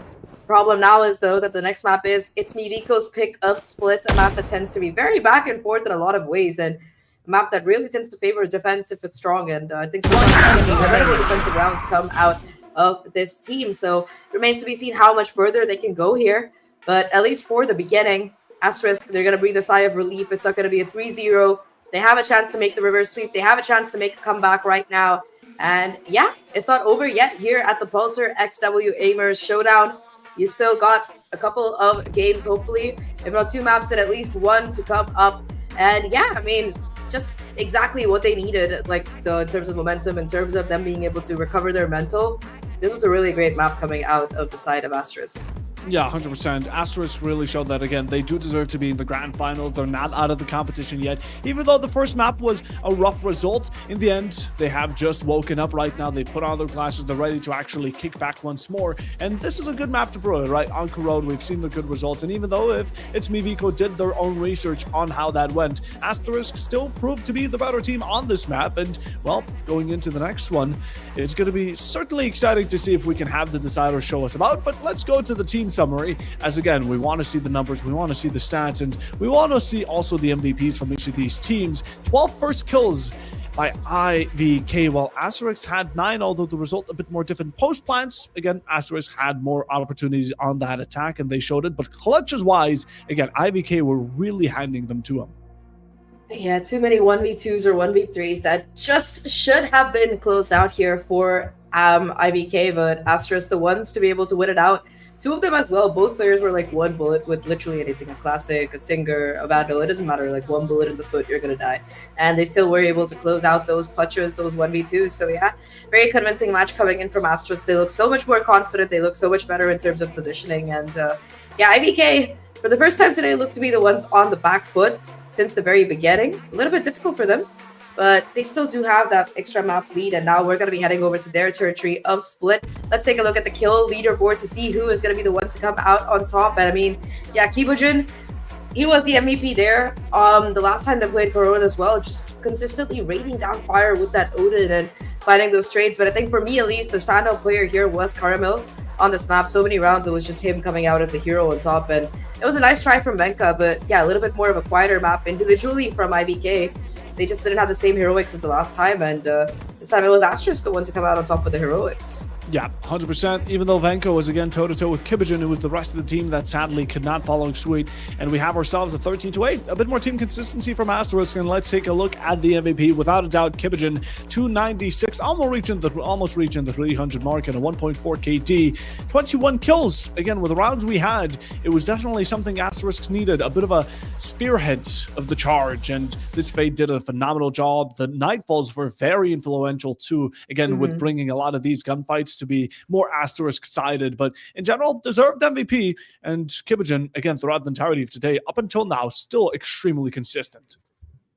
100%. I think that it was a really great game to come through, and exactly the hope that you needed if you're a fan of Asterisk here to be able to push this to map number 4 and possibly map number 5. It isn't over yet, and yeah, you do have a lot more Valorant action coming down. It is Split, after all, the map of comebacks, the map of insane stories, and it might be just the map that, you know, you need if you're an Asterisk fan to be able to make that comeback look easy. You did see them recover a little bit, so hopefully they have a bit more momentum, a bit more of wind in their sails as we head into this next map here right now. But yeah, overall, just some insane clutches to come through